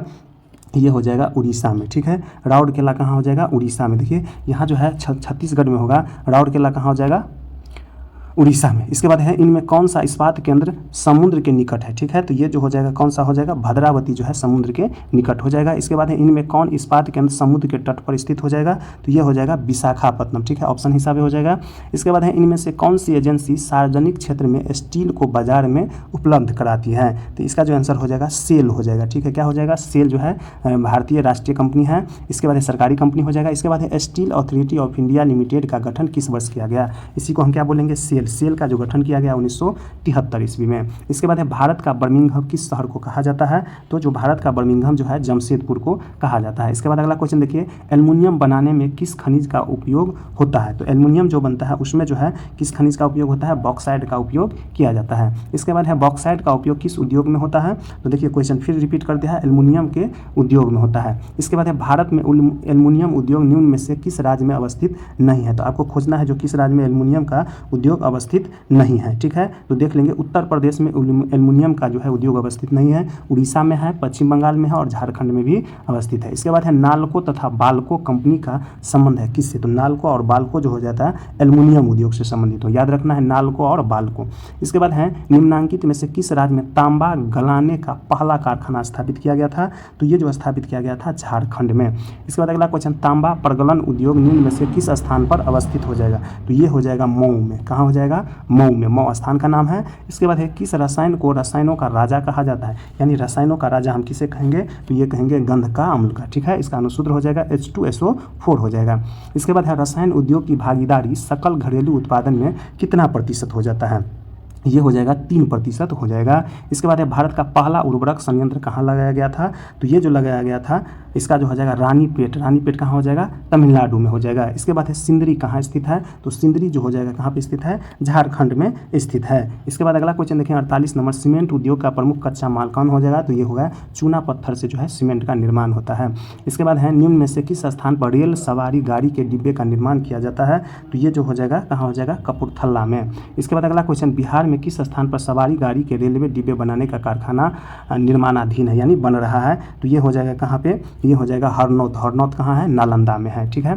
इसके बाद है तीन पहिया स्कूटर बनाने में भारत का विश्व में कौन सा स्थान हो गया, तो 3 पहिया में हो जाएगा प्रथम स्थान है। इसके बाद अगला क्वेश्चन देखेंगे, विश्व के साइकिल उत्पादन देशों में भारत को कौन सा स्थान प्राप्त है, तो साइकिल उत्पादन में हो जाएगा कौन सा हो जाएगा, दूसरा हो जाएगा, साइकिल उत्पादन में भारत का स्थान कौन सा हो जाएगा, दूसरा हो जाएगा।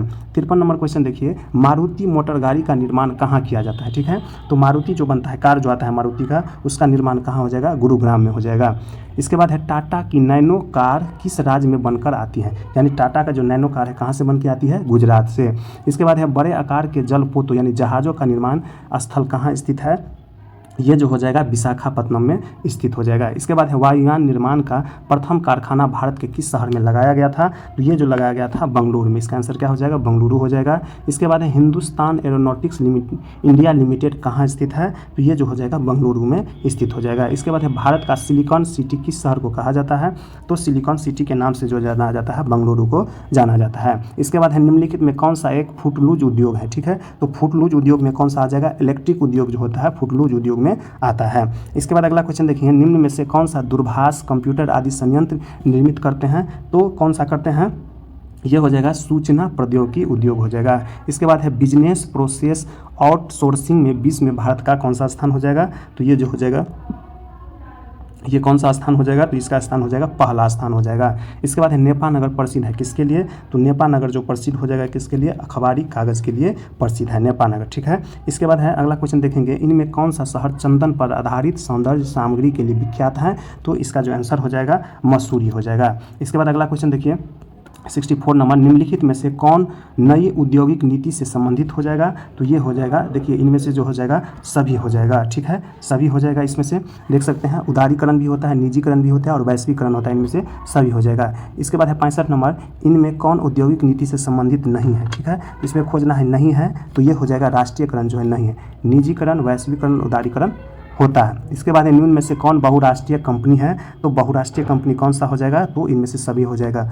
फोर्ड मोटर्स हो जाएगा, सैमसंग भी होता है और कोको कोला भी होता है। इसके बाद है निम्न में से कौन विदेशी ब्रांड नहीं है, ठीक है, तो इसमें से नहीं खोजना है, तो ये जो हो जाएगा टाटा जो है देसी ब्रांड है, विदेशी ब्रांड नहीं है।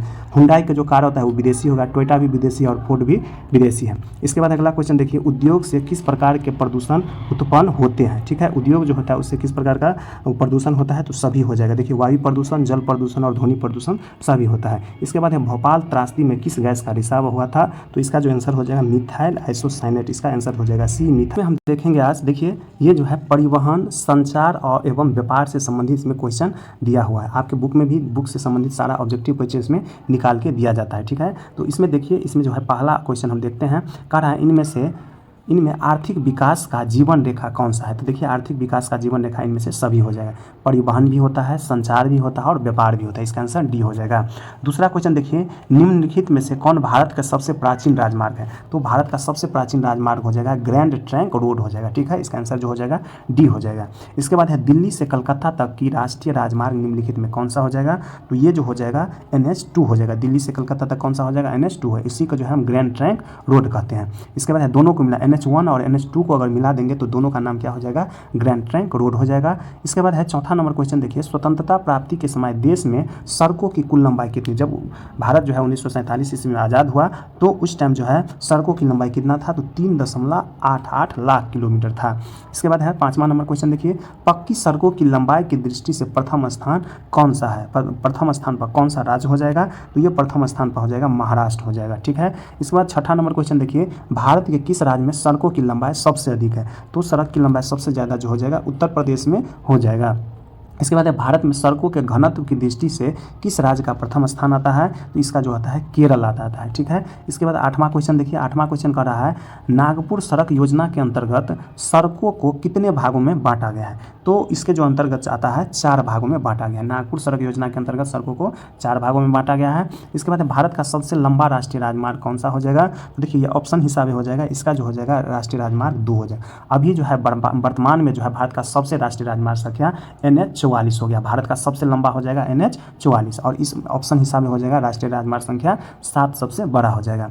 इसके बाद है राष्ट्रीय राजमार्ग संख्या 7 किन 2 शहरों को जोड़ती है, ठीक है, तो ये जो है बनारस को कन्याकुमारी से जोड़ता है। इसके बाद अगला क्वेश्चन देखेंगे, भारत की सबसे लंबी राष्ट्रीय राजमार्ग कौन सा हो जाएगा, तो देखिए ये जो हो जाएगा राष्ट्रीय राजमार्ग संख्या 1 हो जाएगा, ऑप्शन हिसाब में हो जाएगा।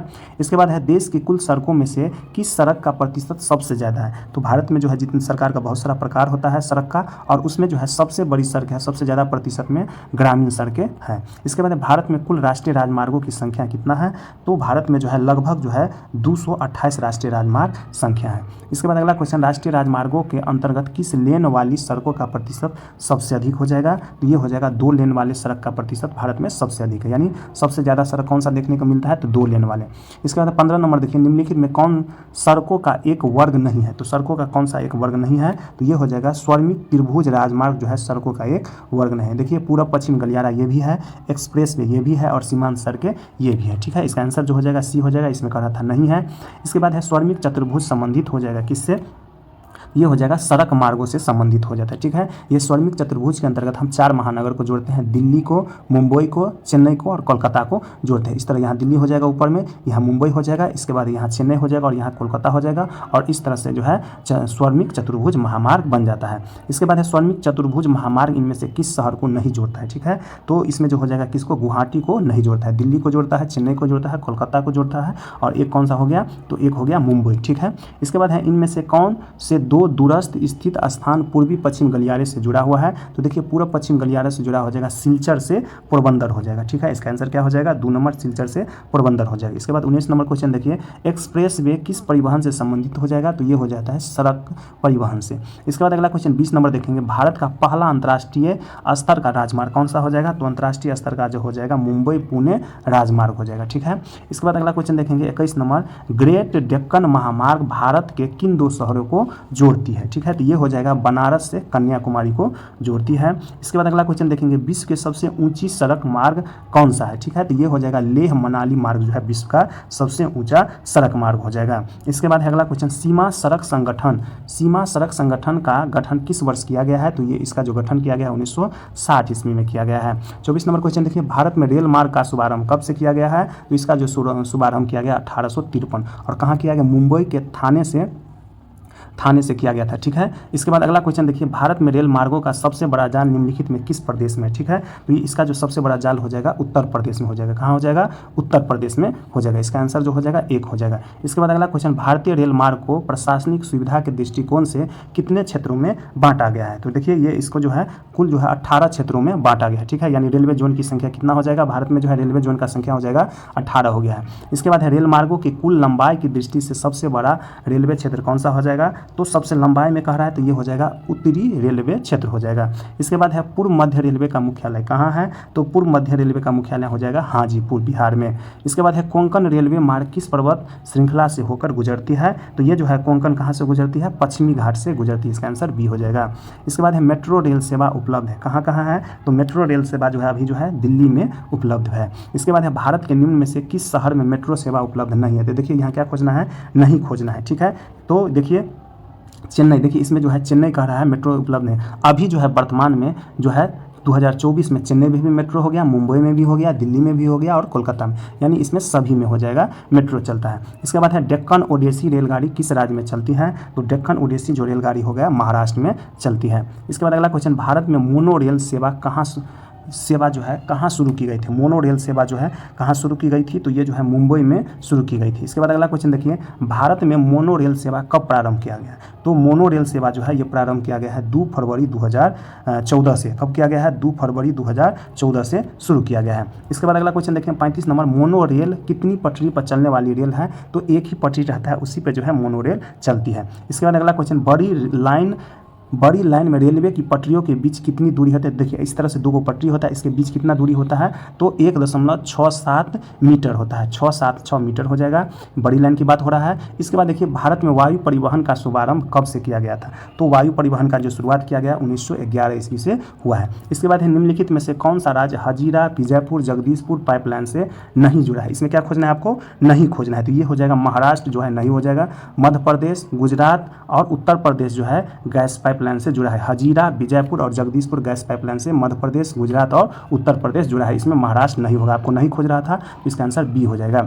इसके बाद है किस वर्ष इंडियन एयरलाइंस को इंडिया नाम दिया गया, ठीक है, तो ये जो है 2005 में इसका नाम क्या कर दिया गया, इंडिया कर दिया गया। इसके बाद है इंदिरा गांधी हवाई अड्डा को पूर्व में किस नाम से जाना जाता था, ये हो जाएगा पालम हवाई अड्डे के नाम से जाना जाएगा, ये कहाँ पे है, दिल्ली में है। इसके बाद है परिवहन का सबसे सस्ता साधन कौन सा हो जाएगा, तो परिवहन का जो है सबसे सस्ता साधन जो होता है जलमार्ग होता है। इसके बाद है भारतीय अंतर्देशीय जलमार्ग प्राधिकरण का गठन किस वर्ष किया गया है, तो इसका गठन जो है 1986 ईस्वी में किया गया है। इसके बाद अगला क्वेश्चन देखिए 43 नंबर, भारतीय अंतर्देशीय जलमार्ग प्राधिकरण की क्षेत्रीय कार्यालय निम्नलिखित में से कहाँ नहीं है, देखिए क्षेत्रीय कार्यालय इसमें से क्या खोजना है, नहीं है, ठीक है। तो ये जो है कानपुर में इसका क्षेत्रीय कार्यालय नहीं है, पटना में है, कोलकाता में है और गुवाहाटी में इसका क्षेत्रीय कार्यालय है। इसके बाद है भारत में कितने आंतरिक जलमार्ग को राष्ट्रीय जलमार्ग घोषित किया गया है, तो ये जो हो जाएगा 5 जो है आंतरिक जलमार्ग को राष्ट्रीय जलमार्ग घोषित किया गया है। इसके बाद 45 नंबर देखिए, राष्ट्रीय जलमार्ग संख्या 1 भारत के किन 2 शहरों के मध्य स्थित हो जाएगा, ठीक है, तो ये जो हो जाएगा इलाहाबाद से हल्दिया तक, ठीक है, इलाहाबाद कहाँ हो जाएगा, उत्तर प्रदेश में, और हल्दिया हो जाएगा कलकत्ता में। कितना किलोमीटर हो जाएगा, 1620 किलोमीटर का है, किस नदी पर हो जाएगा, तो गंगा नदी पर। इसके बाद 46 नंबर देखिए, इनमें कौन व्यापारिक केंद्र गंगा नदी के तट पर स्थित नहीं है, ठीक है, तो इसमें खोजना है नहीं है, तो जबलपुर देखिए ये गंगा नदी पर नहीं है, ये नर्मदा नदी पर है, ठीक है। देखिए कानपुर गंगा नदी के तट पर, भागलपुर गंगा नदी के तट पर और बनारस भी गंगा नदी के तट पर है। इसके बाद भारत में बड़े बंदरगाहों की संख्या कितना है, तो बड़े बंदरगाहों की संख्या हो जाएगा 12 हो जाएगा, और छोटे बंदरगाहों की संख्या 185 से अधिक हो जाएगा। इसके बाद भारत का सबसे बड़ा बंदरगाह कौन सा है, तो भारत में जो है अभी सबसे बड़ा बंदरगाह जो है मुंबई हो जाएगा। इसके बाद है जवाहरलाल नेहरू बंदरगाह कहाँ स्थित है, तो ये जो हो जाएगा मुंबई में स्थित हो जाएगा, जवाहरलाल नेहरू बंदरगाह कहाँ हो जाएगा, मुंबई में हो जाएगा। इसके बाद अगला क्वेश्चन देखिए 50 नंबर क्वेश्चन, इनमें कौन सा पतन पूर्वी तट पर स्थित है जो अंततः स्थानीय तथा अधिकतम गहराई का पतन है तथा पूर्ण सुरक्षित है। ठीक है, तो ये कौन सा पतन हो जाएगा, ये हो जाएगा विशाखापत्तनम पतन हो जाएगा। इसके बाद भारत के पूर्वी तट पर निम्न में से कौन सा पतन अवस्थित नहीं है, तो पूर्वी तट पर भारत का कौन सा पतन इनमें जो है अवस्थित नहीं हो जाएगा, तो कोचीन हो जाएगा। कोचीन कहाँ है, पश्चिमी तट पर है। देखिए चेन्नई जो हो गया पूर्वी तट पर, पारादीप कहाँ पड़ता है, उड़ीसा में, ये भी पूर्वी तट पर है, तूतीकोरन भी पूर्वी तट पर है। ठीक है, इसके बाद अगला क्वेश्चन देखिए, इंदौर पतन किस राज्य में स्थित है। ठीक है, तो इंदौर पतन जो हो जाएगा तमिलनाडु में। ठीक है, इंदौर कहाँ हो जाएगा, तमिलनाडु हो जाएगा। इसके बाद अगला क्वेश्चन, निम्नलिखित बंदरगाहों में से कौन सा एक मुक्त व्यापार क्षेत्र है, तो ये हो जाएगा कांडला। कांडला बंदरगाह कहाँ हो जाएगा, तो गुजरात में, आपको याद रखना है कहाँ हो जाएगा, गुजरात में। इसके बाद देखिए 54 नंबर, निम्नलिखित में कौन सा संचार सेवाओं का अंग नहीं है। ठीक है, संचार सेवाओं का अंग है। ठीक है, तो अंग इनमें से कौन सा हो जाएगा, देखिए इनमें से सभी हो जाएगा। समाचार पत्र भी है संचार का, टेलीफोन भी है और टेलीविजन भी हो जाएगा। इसके बाद भारतीय डाक विभाग की स्थापना कब हुई थी, तो भारत में जो है डाक विभाग की स्थापना हुआ है, ये जो है 1854 ईस्वी में हुआ है। इसके बाद भारत को कुल कितने डाक क्षेत्रों में बांटा गया है, तो ये जो है कुल 8 क्षेत्रों में बांटा गया है। इसके बाद भारत में स्पीड पोस्ट का शुभारंभ किस वर्ष किया गया है, तो स्पीड पोस्ट जो है 1986 में शुभारंभ किया गया है। इसके बाद संदेश भेजने और प्राप्त करने का सबसे सुलभ और सुगम साधन कौन सा हो जाएगा, तो अभी जो है वर्तमान में कौन सा हो जाएगा, देखिए इसमें टेलीफोन दिया गया है, तो टेलीफोन नहीं होगा, ये जो हो जाएगा ईमेल हो जाएगा। ठीक है, ईमेल हो जाता है, या मोबाइल से हम तुरंत संदेश भेज सकते हैं, इसका आंसर जो हो जाएगा ईमेल हो जाएगा। ठीक है, या अगर मोबाइल रहता तो मोबाइल हो जाता, अब तो टेलीफोन बहुत कम है, तो यह आंसर क्या हो जाएगा, मोबाइल हो जाएगा। ठीक है, इसका आंसर डी हो जाएगा, इसमें हम मोबाइल कर लेंगे। इसके बाद है 59 नंबर क्वेश्चन, भारत में टेलीफोन की सेवाएं कब प्रारंभ हुई है, तो इसका जो है सेवा प्रारंभ हुई है 1881 ईस्वी में हुआ है। कब हुआ है, 1881 ईस्वी में हुआ है। इसके बाद भारत में रेडियो का प्रसारण किस वर्ष हुआ है, तो 1923 ईस्वी में। ठीक है, इसके बाद है टेलीविजन का शुभारंभ भारत में कब से हुआ है, जिसे हम टीवी कहते हैं, टीवी का शुरुआत जो है कब से हुआ है, 1959 ईस्वी से हुआ है। याद रखना है कब से, 1959 ईस्वी से हुआ है। ठीक है, इसके बाद है भारत में दूरदर्शन का रंगीन कार्यक्रम कब से शुरू हुआ है, तो 1982 ईस्वी से जो है रंगीन टेलीविजन शुरू हो गया है। इसके बाद निम्नलिखित में कौन नई आर्थिक नीति का अंग नहीं है, तो देखिए इसमें क्या करना है, नहीं खोजना है, तो ये जो हो जाएगा राष्ट्रीयकरण जो है नहीं हो जाएगा, वैश्वीकरण हो जाएगा, उदारीकरण हो जाएगा और निजीकरण, ये जो है आर्थिक नीति का अंग है और ये राष्ट्रीयकरण नहीं। इसका आंसर क्या हो जाएगा, 1 हो जाएगा। निम्न में से कौन सा शब्द 2 या अधिक देशों के व्यापार को दर्शाता है, तो ये हो जाएगा अंतर्राष्ट्रीय व्यापार जो है एक देश से दूसरे देश के बीच होता है। इसके बाद है 65 नंबर, देश में कितने विशेष आर्थिक क्षेत्र विकसित है, तो देश में कितने विशेष आर्थिक क्षेत्र हो जाएगा, ये हो जाएगा 7 आर्थिक विशेष क्षेत्र हो जाएगा। इसके बाद है एशिया का पहला निर्यात संवर्धन क्षेत्र कहाँ स्थापित किया गया है, तो ये जो स्थापित किया गया है भारत में स्थापित किया गया है। इसके बाद है भारत का पहला निर्यात संवर्धन क्षेत्र विशेष आर्थिक क्षेत्र कहाँ स्थापित किया गया है, तो ये किया गया है कांडला। कांडला कहाँ पड़ता है, गुजरात में एक बंदरगाह है। इसके बाद है कांडला विशेष आर्थिक क्षेत्र कहाँ स्थित हो जाएगा, तो ये आ गया कहाँ पे, गुजरात में आ गया। ठीक है, इसके बाद अगला क्वेश्चन देखिए, फाल्टा विशेष आर्थिक क्षेत्र कहाँ स्थित है, तो फाल्टा विशेष आर्थिक क्षेत्र जो हो जाएगा पश्चिम बंगाल में हो जाएगा। इसमें देखिए जो है आज चैप्टर का नाम हो गया बिहार कृषि एवं वन संसाधन। ठीक है, तो इसमें हम पहला क्वेश्चन की ओर चलते हैं। पहला क्वेश्चन इसमें दिया गया है, जो किस देश की सीमा बिहार से जुड़ी हुई है। ठीक है, तो ये देखिए नेपाल का सीमा जो है बिहार से लगती है। ठीक है, मधुबनी जिला सब जो है ये सब बिहार से लगता है। ठीक है, इसके बाद है दूसरा क्वेश्चन देखेंगे, बिहार में कितने प्रमंडल है, तो बिहार में जो है टोटल कितने प्रमंडल है, 9 प्रमंडल हो जाएगा। ठीक है, इसके बाद तीसरा क्वेश्चन, तिरहुत प्रमंडल का मुख्यालय कहाँ स्थित है, तो तिरहुत प्रमंडल का जो मुख्यालय हो जाएगा ये कहाँ हो जाएगा, मुजफ्फरपुर हो जाएगा। ठीक है, अगला क्वेश्चन हम देखेंगे, बिहार में कितने जिले हैं, तो ये पता ही होगा आप लोगों को, बिहार में जो है टोटल 38 जिले स्थित है। इसके बाद अगला क्वेश्चन देखेंगे, 5वां नंबर, कह रहा है बिहार में पढ़ा है कैसी मिट्टी पाई जाती है, तो बिहार में जो है अधिकतर जो है जलोढ़ मिट्टी पाई जाती है। ठीक है, बाढ़ के द्वारा लाई गई मिट्टी को हम क्या बोलेंगे, जलोढ़ मिट्टी बोलेंगे। इसके बाद अगला क्वेश्चन देखिए, बिहार में सबसे कम वर्षा किस जिला में होती है, तो सबसे कम जो वर्षा होता है ये होता है बक्सर जिला में। ठीक है, इसके बाद अगला क्वेश्चन, बिहार संपन्न है किस चीज़ में, बिहार जो हो जाएगा संपन्न किस में, तो कृषि क्षेत्र में जो है बिहार संपन्न है। कृषि क्षेत्र में जो है बहुत ज़्यादा जनसंख्या जो है बिहार में लगी हुई है। इसके बाद है राज्य की कितनी प्रतिशत जनसंख्या कृषि कार्य में लगी हुई है, तो ये देखिए जो है ये जो है 75% से प्लस जो है जनसंख्या कृषि कार्य में लगा हुआ है। कहाँ पे, बिहार में। नवा क्वेश्चन देखिए, बिहार में कितने प्रतिशत क्षेत्र में खेती की जाती है, तो बिहार में जो है लगभग 60% क्षेत्र में जो है खेती की जाती है। इसके बाद है निम्नलिखित में कौन खाद्यान्न फसल है, यानी खाने वाला फसल कौन सा हो जाएगा, तो ये हो जाएगा धान। और धान किस फसल के अंतर्गत आता है, तो खरीफ फसल के अंतर्गत आता है। इसके बाद अगर 11 नंबर क्वेश्चन देखिए, बिहार में सर्वाधिक मक्का किस जिले में उपजाया जाता है, तो मक्का सबसे ज़्यादा जो हो जाएगा खगड़िया जिला में हो जाएगा। आंसर इसका सी हो जाएगा। इसके बाद अगला क्वेश्चन देखिए, बिहार में गन्ना का सर्वप्रमुख उत्पादक इनमें से कौन सा जिला है, तो गन्ना सबसे ज़्यादा जो उत्पादन करता है पश्चिमी चंपारण इसका उत्पादन करता है। इसके बाद है 13 नंबर क्वेश्चन देखिए, इनमें कौन गन्ना उत्पादक जिला नहीं है, इसमें क्या खोजना है, गन्ना उत्पादन कौन सा जिला नहीं करता है ये खोजना है। तो रोहतास जो हो जाएगा गन्ना उत्पादन नहीं करता है। रोहतास जो है सबसे ज़्यादा वहाँ चावल होता है। देखिए कहाँ कहाँ होता है गन्ना, दरभंगा में बहुत ज़्यादा होता है, पश्चिमी चंपारण में और मुजफ्फरपुर में जो है गन्ना बहुत ज़्यादा होता है। इसके बाद अगला क्वेश्चन देखेंगे, बिहार के जूट उत्पादन में कौन सा स्थान है, यानी बिहार का जो जूट उत्पादन में क्या हो रहा है, तो ये अभी जो है इसमें गिरावट हो रहा है, यानी इसका आंसर बी हो जाएगा। इसके बाद है तंबाकू उत्पादक क्षेत्र हैं, तो तंबाकू उत्पादक क्षेत्र कौन सा हो जाएगा, गंगा का दियारा क्षेत्र जो है तंबाकू उत्पादन हो जाएगा। वैशाली, समस्तीपुर और मुजफ्फरपुर का जो क्षेत्र होता है तंबाकू उत्पादन के लिए प्रसिद्ध है। इसके बाद है लीची के उत्पादन के लिए बिहार के कौन से जिले प्रसिद्ध है, तो लीची जो होता है सबसे ज़्यादा मुजफ्फरपुर और वैशाली में जो होता है सबसे ज़्यादा, इसका आंसर जो हो जाएगा डी हो जाएगा।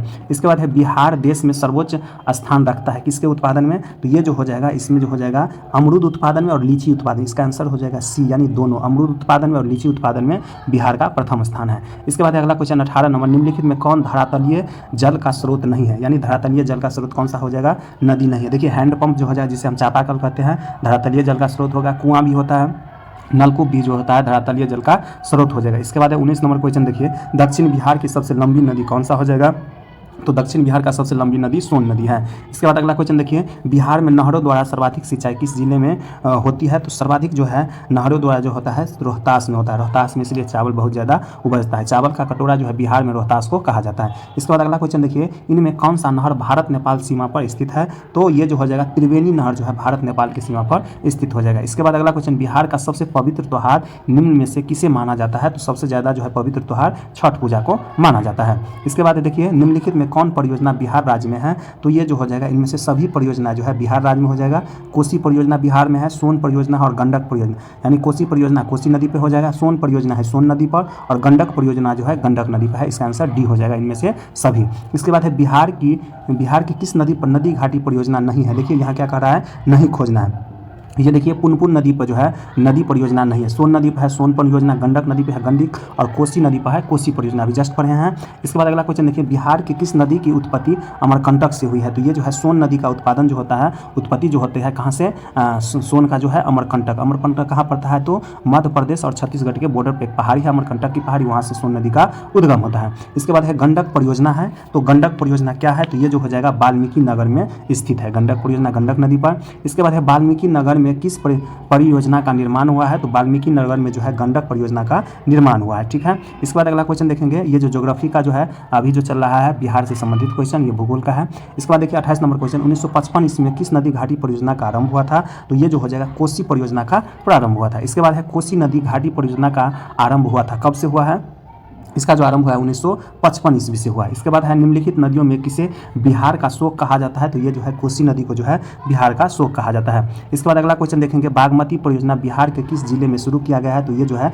सीतामढ़ी जिले में बागमती परियोजना शुरू किया गया है। इसके बाद है अगला क्वेश्चन देखिए, बरनार जलाशय परियोजना बिहार के किस जिले में अवस्थित है, तो बरनार जो हो जाएगा कहाँ हो जाएगा, जमुई जिले में स्थित हो जाएगा। इसके बाद है जमुई जिले में कौन सी जलाशय परियोजना चलाई जा रही है, तो अभी जस्ट पढ़े हैं कौन सा, बरनार, ठीक है, याद रखना है। इसके बाद है 34 नंबर क्वेश्चन देखिए, बिहार में कुल कितने अधिसूचित क्षेत्रों में वन का विस्तार है, तो ये जो है टोटल जो हो जाएगा ये हो जाएगा 6374 किलोमीटर में, ठीक है। इसके बाद है बिहार में वन क्षेत्र का सर्वाधिक विस्तार किस जिले में है, तो बिहार में किस जिले में सबसे ज़्यादा वन पाया जाता है, तो ये कैमूर जिला में पाया जाता है। इसके बाद है पलाश तथा महुआ किस प्रकार के वनों के वृक्ष है, तो पलाश और महुआ जो हो जाएगा ये हो जाएगा शुष्क पतझड़ वन में पाए जाते हैं। इसके बाद देखिए 37 नंबर क्वेश्चन, बिहार में कुल भौगोलिक क्षेत्र का कितना प्रतिशत भाग वनाच्छादित है, तो ये जो हो जाएगा कुल जो हो जाएगा 7.32% वनाच्छादित हो जाएगा। इसके बाद है किस पक्षी को बिहार का राजकीय पक्षी घोषित किया गया है, ये गोरैया को जो है घोषित किया, जिसे हम गांव घर में क्या बोलते हैं, फुद्दी बोलते हैं, ठीक है। इसके बाद 39 नंबर देखिए, बिहार में कितने अभ्यारण्य हैं, तो अभी जो है बिहार में जो है 12 अभ्यारण्य टोटल है, ठीक है। इसके बाद है संजय गांधी जैविक उद्यान किस नगर में स्थित हो जाएगा, तो ये हो जाएगा पटना में स्थित हो जाएगा। इसके बाद है कांवड़ झील स्थित है कहाँ पे, तो कांवड़ झील जो है बेगूसराय जिला में स्थित हो जाएगा, ठीक है। इसके बाद देखिए 42 नंबर क्वेश्चन कह रहा है, 42 नंबर में क्वेश्चन कि निम्न किस स्थान को पक्षियों का स्वर्ग कहा जाता है, तो ये जो हो जाएगा कांवड़ झील को जो है पक्षियों का स्वर्ग बोला जाता है। इसके बाद अगला क्वेश्चन, कुशेश्वर स्थान किस जिला में स्थित है, तो कुशेश्वर स्थान जो है दरभंगा जिला में स्थित हो जाएगा। इसके बाद है भीम बांध अभ्यारण्य बिहार के किस जिले में अवस्थित है, तो भीम बांध जो हो जाएगा मुंगेर में हो जाएगा, याद रखना है। इसके बाद है मंदार हिल किस जिले में स्थित हो जाएगा, तो मंदार हिल जो हो जाएगा ये हो जाएगा बांका जिला में स्थित है। मंदार हिल जो है पहाड़ी है, वहाँ जो है जैन धर्म का जो है प्रमुख तीर्थ स्थल है। इसके बाद बिहार का मुख्य खनिज क्षेत्र कौन सा हो जाएगा, तो ये हो जाएगा दक्षिण का पठारी भाग जो है खनिज उत्पादन। इसके बाद है बिहार के सोना अयस्क से प्रति टन शुद्ध सोना प्राप्त होता है। कितना हो जाएगा? तो ये हो जाएगा 0.1 से 0.6 ग्राम हो जाएगा। इसका आंसर बी हो जाएगा। इसके बाद है बिहार में मुख्य रूप से कौन सा अभ्रक पाया जाता है? तो अभ्रक का प्रकार होता है, उसमें जो है मस्को व्हाइट अभ्रक जो है पाया जाता है बिहार में। ये नंबर हो जाएगा। इसके बाद है पायराइट्स किस प्रकार का खनिज है? तो पायराइट्स जो हो जाएगा धात्विक खनिज हो जाएगा। इसके बाद है पायराइट्स के लिए विख्यात अमझोर पहाड़ी किस जिले में अवस्थित है? तो ये हो जाएगा रोहतास जिले में अमझोर पहाड़ी स्थित है। इसके बाद है पायराइट्स के उत्पादन में बिहार का भारत में क्या स्थान है? पायराइट्स उत्पादन में जो हो जाएगा पहला स्थान है। इसके बाद है बिहार में क्वार्टर्ज की खाने निम्न में से कहाँ नहीं पाई जाती? तो यहाँ क्या खोजना है? नहीं पाई जाती है। तो कहाँ नहीं पाई जाएगी? वैशाली में नहीं पाई जाती। देखिए क्वार्टर्ज का जो है कहाँ कहाँ पाया जाता है? गया में, मुंगेर में और बांका में पाया जाता है। इसके बाद अगला क्वेश्चन देखिए, चीनी मिट्टी का भंडार बिहार के किस जिले में पाया जाता है? तो ये जो हो जाएगा भागलपुर जिले में पाया जाता है। इसके बाद है अगला क्वेश्चन, बिहार में स्लेट की खाने कहाँ पर स्थित है? स्लेट की खाने कहाँ पे स्थित हो जाएगा? ये हो जाएगा खड़गपुर की पहाड़ी में स्थित है। इसके बाद है ग्रेफाइट मुख्य रूप से बिहार के किस जिले से प्राप्त किया जाता है? तो ये हो जाएगा मुंगेर जिले से प्राप्त किया जाता है। इसके बाद देखिए 56 नंबर क्वेश्चन, बिहार में खनिज तेल मिलने की संभावना है कहाँ पे? तो खनिज क्षेत्र जो है मिलने का संभावना है गंगा के द्रोणी क्षेत्र में जो है खनिज तेल मिलने की संभावना है। इसके बाद है 57 नंबर क्वेश्चन देखिए, निम्नलिखित में से निम्न में कौन खनिज बिहार राज्य में पाया जाता है? ठीक है, तो कौन सा खनिज जो है बिहार राज्य में पाया जाता है? तो अभ्रक की मात्रा जो है बिहार में पाया जाता है। इसके बाद है कहलगांव तापीय विद्युत परियोजना किस जिले में अवस्थित हो जाएगा? ये कहाँ हो जाएगा? भागलपुर में अवस्थित हो गया। ठीक है, इसके बाद अगला क्वेश्चन देखिए, कांटी तापीय विद्युत परियोजना किस जिले में स्थित है? तो ये हो जाएगा कहाँ पे? मुजफ्फरपुर में स्थित हो जाएगा। इसके बाद है देखिए, नवीनगर तापीय विद्युत परियोजना का निर्माण किसके सहयोग से हो रहा है? ठीक है, तो ये हो जाएगा देखिए रेलवे के सहयोग से और एनटीपीसी के सहयोग से। इसका आंसर हो जाएगा सी, दोनों से, रेलवे हो जाएगा और एनटीपीसी हो जाएगा। इसके बाद 61 नंबर देखिए, बिहार में कार्यरत जल विद्युत परियोजनाओं की कुल विद्युत उत्पादन क्षमता कितनी है? तो इसका जो हो जाएगा 44.10 मेगावाट हो जाएगा। इसके बाद है बिहार में जल विद्युत उत्पादन सबसे अधिक कहाँ होता है? तो सबसे अधिक हो जाएगा गोपालगंज में जो है जल विद्युत उत्पादन सबसे अधिक होता है। इसके बाद है बिहार में BHPC द्वारा विद्युत परियोजना की संख्या कितनी है? तो बिहार में हो जाएगा टोटल 10 हो जाएगा। किसके द्वारा? BHPC के द्वारा हो जाएगा। ठीक है, इसके बाद है बिहार में इस समय कुल मिलाकर कितनी विद्युत उत्पादन की क्षमता है? टोटल की बात कर रहा है, ये हो जाएगा 592 मेगावाट हो जाएगा। इसके बाद है बिहार में सिगरेट का निर्माण किस नगर में होता है? तो ये हो जाएगा कहाँ पे? मुंगेर में हो जाएगा। ठीक है, इसके बाद है बिहार में सबसे बड़ा टाल क्षेत्र कौन सा है? तो ये हो जाएगा बढ़िया ताल क्षेत्र जो है सबसे बड़ा क्षेत्र हो जाएगा। इसके बाद है किस नगर में कालीन तैयार होता है? तो कालीन जो तैयार होता है ओबरा में तैयार होता है कालीन। ठीक है, 68 नंबर क्वेश्चन देखिए, बिहार रेशम उद्योग का प्रसिद्ध केंद्र कौन सा हो जाएगा बिहार में? तो ये हो जाएगा भागलपुर का जो क्षेत्र है रेशम उद्योग के लिए प्रसिद्ध है। इसके बाद 69 नंबर देखिए, अशोक पेपर मिल किस जिले में स्थित हो जाएगा? तो ये हो जाएगा दरभंगा जिला में अशोक पेपर मिल हो जाएगा। इसके बाद है दरभंगा के बगल के एक शहर का नाम लहरियासराय किस कारण पड़ा है? तो दरभंगा में लहरियासराय वो किस कारण पड़ा है? तो लाह उद्योग के कारण जो है इसका नाम पड़ गया है लहरियासराय। इसके बाद 71 नंबर क्वेश्चन देखिए, इनमें से किस स्थान पर सिगरेट का कारखाना नहीं है? यानी सिगरेट का कारखाना कहाँ नहीं है? तो छपरा में नहीं है। ठीक है, देखिए जपला में सिगरेट कारखाना हो गया, कल्याणपुर में हो गया और बंजारी में जो है सिगरेट कारखाना है, छपरा में नहीं होगा। इसके बाद है देखिए, खाद कारखाना कहाँ अवस्थित है? तो खाद का कारखाना जो है बरौनी में अवस्थित हो जाएगा। अगला क्वेश्चन देखिए, बिहार के किस शहर में कांच उद्योग स्थापित है? तो ये जो हो जाएगा कहाँ पे हो जाएगा? हाजीपुर में स्थित है कांच उद्योग। इसके बाद है रेल वर्कशॉप कहाँ स्थित है? तो रेल वर्कशॉप जो है जमालपुर में स्थित हो जाएगा। ठीक है, इसके बाद देखिए 75 नंबर, बिहार के किस जिले में जैविक खाद्य कारखाना स्थापित किया गया है? तो ये कहाँ हो जाएगा? ये हो जाएगा चंडी कहाँ पड़ता है? नालंदा में पड़ता है, नालंदा जिला में। इसके बाद अगला क्वेश्चन देखिए, बिहार के किस जिले में रेलवे चक्का निर्माण उद्योग स्थापित किया गया है? तो ये कहाँ हो जाएगा? ये हो जाएगा छपरा में स्थापित किया गया है, चक्का बनता है रेलगाड़ी का। इसके बाद है देखिए, निम्नलिखित में से किस उद्योग के कारखानों की संख्या बिहार में सबसे अधिक हो जाएगा? तो किसका हो जाएगा? वस्त्र का हो जाएगा। ठीक है, इसके बाद अगला क्वेश्चन देखिए, सासाराम नगर का विकास हुआ था किस काल में हुआ है? ये हुआ है मध्य युग काल में जो है सासाराम नगर का विकास हो गया है। ठीक है, इसके बाद है महात्मा बुद्ध को ज्ञान की प्राप्ति कहाँ हुई है? तो बिहार में कहाँ हुई है? तो ये हो जाएगा बोध गया में हुआ है। ठीक है, इसके बाद है सिखों के 10वें और अंतिम गुरु गोविंद सिंह का जन्म बिहार के किस नगर में हुआ है? तो ये हो जाएगा कहाँ पे? पटना में हुआ है, पटना साहिब में। इसके बाद देखिए, तख्त श्री हरमंदिर जी साहब कहाँ स्थित है? तो ये हो जाएगा कहाँ पे हो जाएगा? ये हो जाएगा पटना में हो जाएगा। ठीक है, इसके बाद अगला क्वेश्चन देखिए, पटना में गोलघर किस उद्देश्य से बनाया गया था? तो ये जो है अनाज समाज रखने के उद्देश्य से बनाया गया था। ठीक है, इसके बाद है गोल घर का निर्माण कब हुआ है, तो गोल घर का निर्माण हुआ है 1786 ईस्वी में। ठीक है, जॉन गास्टी नामक एक व्यक्ति था अंग्रेज, वो बनाया था। इसके बाद है गोल घर कहाँ स्थित है, तो गोल घर कहाँ हो जाएगा, पटना में स्थित है। इसके बाद है सबसे बड़े पशु मेला का आयोजन किया जाता है कहाँ पे, तो ये हो जाएगा सोनपुर में हो जाएगा। इसके बाद अगला क्वेश्चन, निम्न में से कौन सा जलप्रपात नवादा जिले में अवस्थित है, तो नवादा जिले में जो हो जाएगा कौन सा, ककोलक जलप्रपात जो है नवादा जिले में अवस्थित है। इसके बाद है ककोलक जलप्रपात बिहार के किस जिले में स्थित हो जाएगा, देखिए फिर से आ गया कहाँ, नवादा जिले में हो जाएगा। इसके बाद है बिहार के किस जिले में बिहार कृषि विश्वविद्यालय अवस्थित हो जाएगा, तो ये कहाँ हो जाएगा, भागलपुर में अवस्थित है। इसका आंसर क्या हो जाएगा, 1 हो जाएगा। इसके बाद अगला क्वेश्चन देखिए, बिहार में राष्ट्रीय उच्च पथ की लंबाई कितना है, तो ये हो जाएगा 42,71 किलोमीटर, यानी 4200 किलोमीटर जो है उच्च पथ की लंबाई हो जाएगा। इसके बाद है ग्रैंड ट्रंक रोड का राष्ट्रीय राजमार्ग संख्या क्या है, तो इसका आंसर हो जाएगा 2 को हम क्या कहेंगे, ग्रैंड ट्रंक रोड कहेंगे। इसके बाद है देखिए, निम्न में से कौन सा राष्ट्रीय राजमार्ग बिहार से होकर नहीं गुजरता है। ठीक है, इसमें क्या करना है, नहीं खोजना है, तो ये नहीं कौन सा हो जाएगा, NH7 जो है बिहार से होकर नहीं गुजरता है। इसके बाद अगला क्वेश्चन, बिहार में तेल परिवहन की शुरुआत कब से माना जाता है, तो तेल परिवहन का शुरुआत जो है ये कब से माना गया, 1860 ईस्वी से। इसके बाद है बिहार की पहली रेल लाइन थी, बिहार में जो पहला रेल लाइन बिछा हुआ था कौन सा बिछा हुआ था, तो ईस्ट इंडिया रेल मार्ग। ठीक है, इसके बाद है बिहार की सीमा में रेल मार्ग की कुल लंबाई कितनी है, तो सीमा की बात कर रहा है तो ये हो जाएगा 6283 हो जाएगा। इसका आंसर क्या हो जाएगा, 1 हो जाएगा। इसके बाद है हाजीपुर में किस रेलवे का मुख्यालय स्थित है, तो ये हो जाएगा पूर्व मध्य रेलवे का मुख्यालय कहाँ हो जाएगा, हाजीपुर हो जाएगा। इसके बाद है राष्ट्रीय जलमार्ग संख्या 1 बिहार के किस शहर से होकर गुजरता है, तो ये जो हो जाएगा पटना से होके गुजरता है। ठीक है, इसके बाद है राष्ट्रीय पोत संस्था पटना के किस घाट पे स्थित हो जाएगा, तो ये हो जाएगा महेंद्रू घाट पर स्थित है। ठीक है, इसके बाद है पटना हवाई अड्डे का नाम है, तो ये हो जाएगा जयप्रकाश अंतर्राष्ट्रीय हवाई अड्डा जो है पटना हवाई अड्डा का नाम।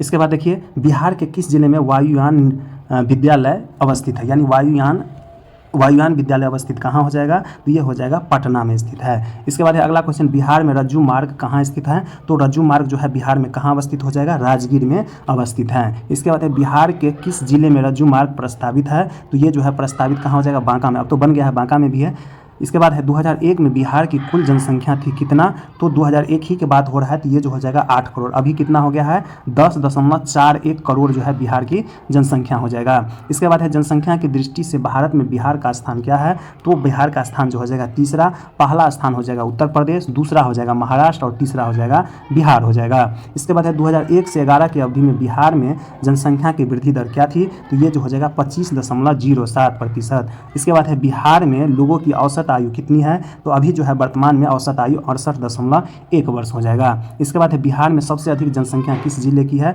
तो सबसे अधिक जनसंख्या जो हो जाएगा पटना का लगभग 58 लाख है।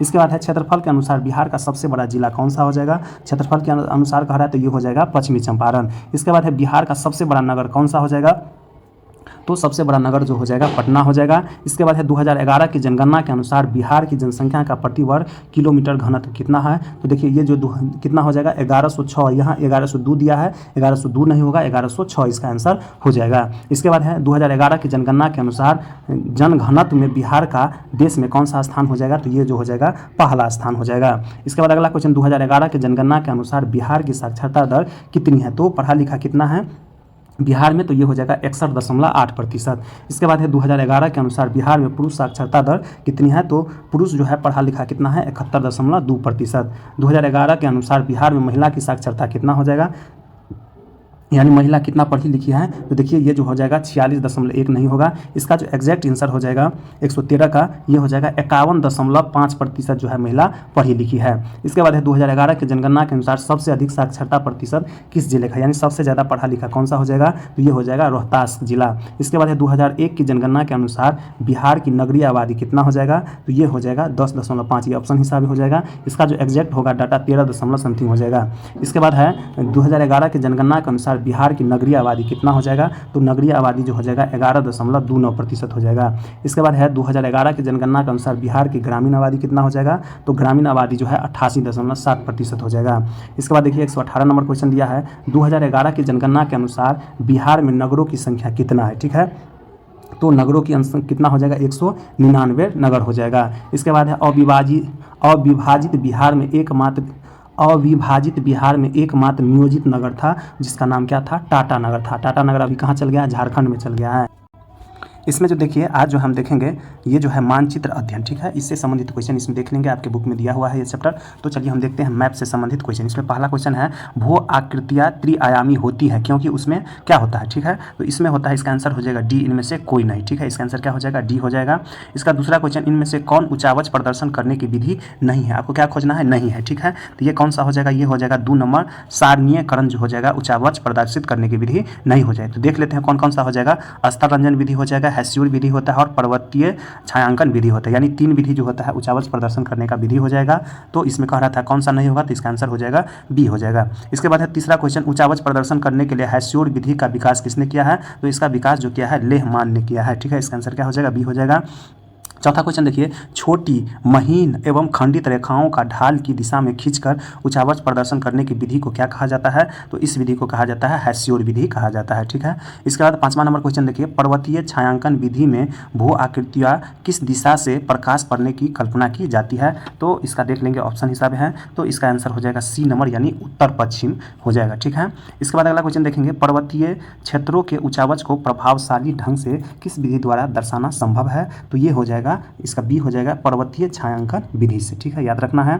इसके बाद देखिए 7वां नंबर क्वेश्चन है, तल चिन्ह की सहायता से किसी स्थान विशेष की मापी गई ऊंचाई को क्या कहा जाता है? तो उसको हम क्या कहेंगे? स्थानिक ऊंचाई कहेंगे, ठीक है।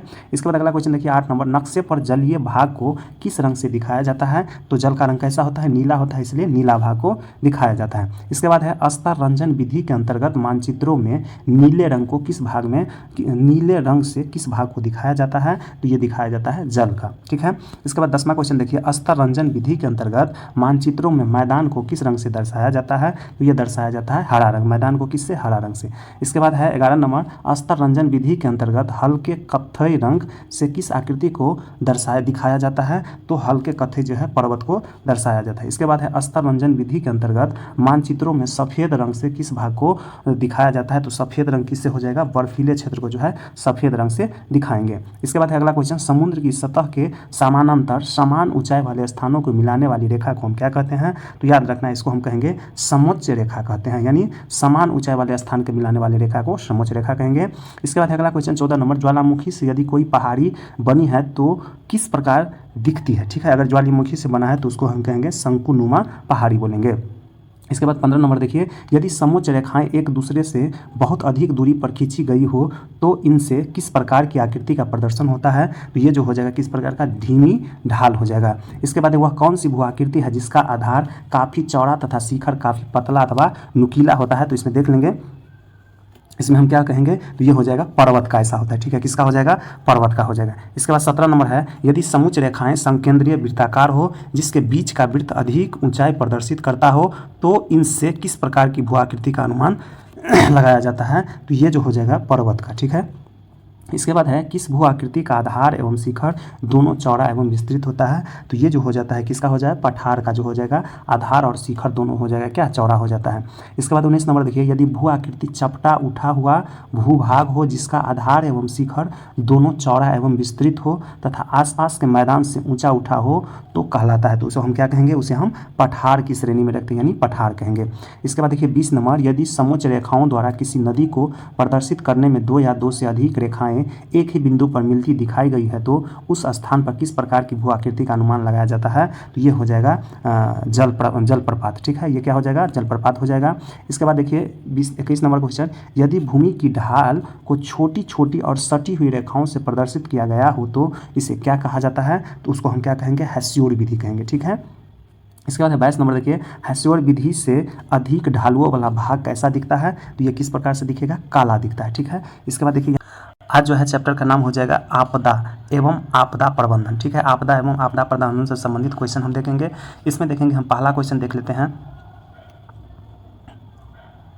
पहला क्वेश्चन दिया, निम्नलिखित में कौन सा प्राकृतिक आपदा है? तो देखिए प्राकृतिक आपदा कौन हो जाएगा? भूकंप हो जाएगा। आग लगना क्या हो जाएगा? मानवकृत होता है, मानव के द्वारा आग लगता है। बम विस्फोट भी मानव द्वारा होता है और रासायनिक दुर्घटना भी मानव द्वारा होता है। इसका आंसर क्या हो जाएगा? सी हो जाएगा, भूकंप। दूसरा क्वेश्चन, इनमें से कौन प्राकृतिक आपदा है? ठीक है, फिर से आ गया वही क्वेश्चन है, प्राकृतिक आपदा इनमें से कौन सा हो जाएगा? तो ये हो जाएगा महामारी जो है प्राकृतिक आपदा हो जाएगा, ठीक है।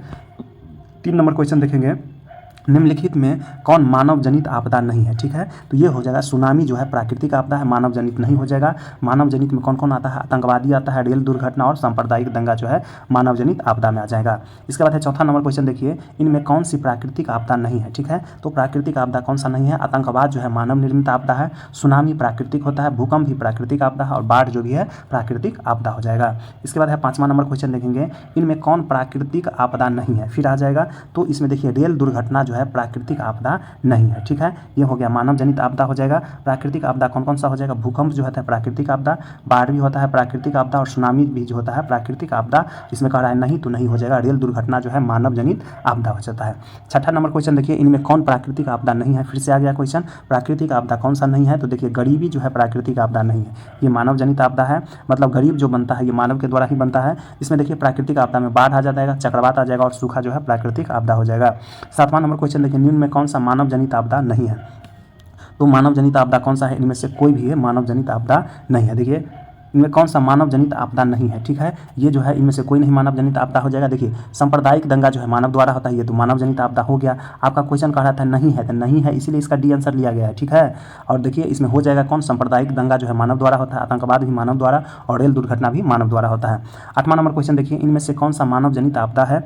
तो देख लेंगे 8 में जो हो जाएगा, इनमें से सभी जो हो जाएगा मानव जनित आपदा हो जाएगा। सांप्रदायिक दंगा, आतंकवाद और महामारी जो है मानव जनित आपदा हो जाएगा। इनमें कौन मानव जनित आपदा है, वही क्वेश्चन बार बार रिपीट कर रहा है। इनमें से सभी हो जाएगा, सांप्रदायिक दंगा, आतंकवाद और रेल दुर्घटना जो हो जाएगा मानव जनित आपदा हो जाएगा। फिर क्वेश्चन देखिए, मानव जनित आपदा है तो क्या हो जाएगा इसमें जो हो जाएगा आतंकवाद जो है मानव जनित आपदा हो जाएगा, बाढ़, भूकंप और सुनामी जो हो जाएगा प्राकृतिक आपदा हो जाएगा। इसके बाद 11 नंबर क्वेश्चन देखिए, भोपाल गैस त्रासदी किस प्रकार की आपदा थी। ये हो जाएगा मानव जनित आपदा हो जाएगा, इसका आंसर 1 हो जाएगा। इसके बाद अगला क्वेश्चन, कितने प्रतिशत कम वर्षा होने पर किसी क्षेत्र को सूखा घोषित किया जाता है। तो ये जो है अगर 75% से कम वर्षा हो जाएगा तो उस क्षेत्र को सूखा घोषित किया जाता है। इसके बाद 13 नंबर क्वेश्चन देखिए, बिहार की किस नदी को बिहार का शोक कहा जाता है। तो ये कोसी नदी को जो है बिहार का शोक कहा जाता है। इसके बाद 14 नंबर क्वेश्चन देखिए, 1999 का भूकंप चक्रवात किस राज्य में आया था। तो 1999 में जो आया था वो कहाँ आया था, तो उड़ीसा के तट पर आता है। अधिकतर जो है चक्रवात उड़ीसा ही के तट पर आता है। इसके बाद है बिहार में विनाशकारी भूकंप कब आया था। तो ये जो है विनाशकारी भूकंप जो है अभी तक का सबसे बड़ा भूकंप जो है 1934 ईस्वी में बिहार में आया था। इसके बाद अगला क्वेश्चन, भारत का विनाशकारी चक्रवात किस वर्ष आया था। तो ये जो हो जाएगा 29 अक्टूबर 1999 को आया था। इसके बाद देखिए 17 नंबर क्वेश्चन है, पश्चिम बंगाल की शोक किस नदी को कहा जाता है। तो ये कहा जाता है दामोदर नदी को पश्चिम बंगाल का शोक कहा जाता है। इसके बाद अगला क्वेश्चन देखेंगे, भारत में अत्यंत विनाशकारी भूकंप आया था, कब आया था। तो ये जो हो जाएगा 1934 ईस्वी में अभी आया था, खासकर कहाँ आया था, बिहार में आया था। इसके बाद है, इनमें सर्वाधिक आपदाग्रस्त राज्य कौन सा हो जाएगा। तो ये हो जाएगा अपना बिहार हो जाएगा, सर्वाधिक आपदाग्रस्त राज्य हो जाएगा। इसके बाद बाढ़ क्या है, ठीक है। तो बाढ़ क्या हो जाएगा, प्राकृतिक आपदा में आ जाएगा बाढ़। इसके बाद अगला क्वेश्चन देखिए, नदियों में बाढ़ आने का प्रमुख कारण क्या है। तो ये जो क्या होता है, ये हो जाएगा उपयुक्त में से सभी, यानी जल की अधिकता हो जाएगा जिस कारण बाढ़ आ जाता है, नदी के तल में अवसाद का जमा हो जाना और वर्षा की अधिकता हो जाएगा जिसके कारण बाढ़ आ जाता है। इसका आंसर क्या हो जाएगा, डी हो जाएगा। इसके बाद बाढ़ से सबसे अधिक हानि होती है किसको। तो देखिए बाढ़ से सबसे अधिक हानि किस किस को हो जाएगा, उपयुक्त में से सभी को हो जाएगा।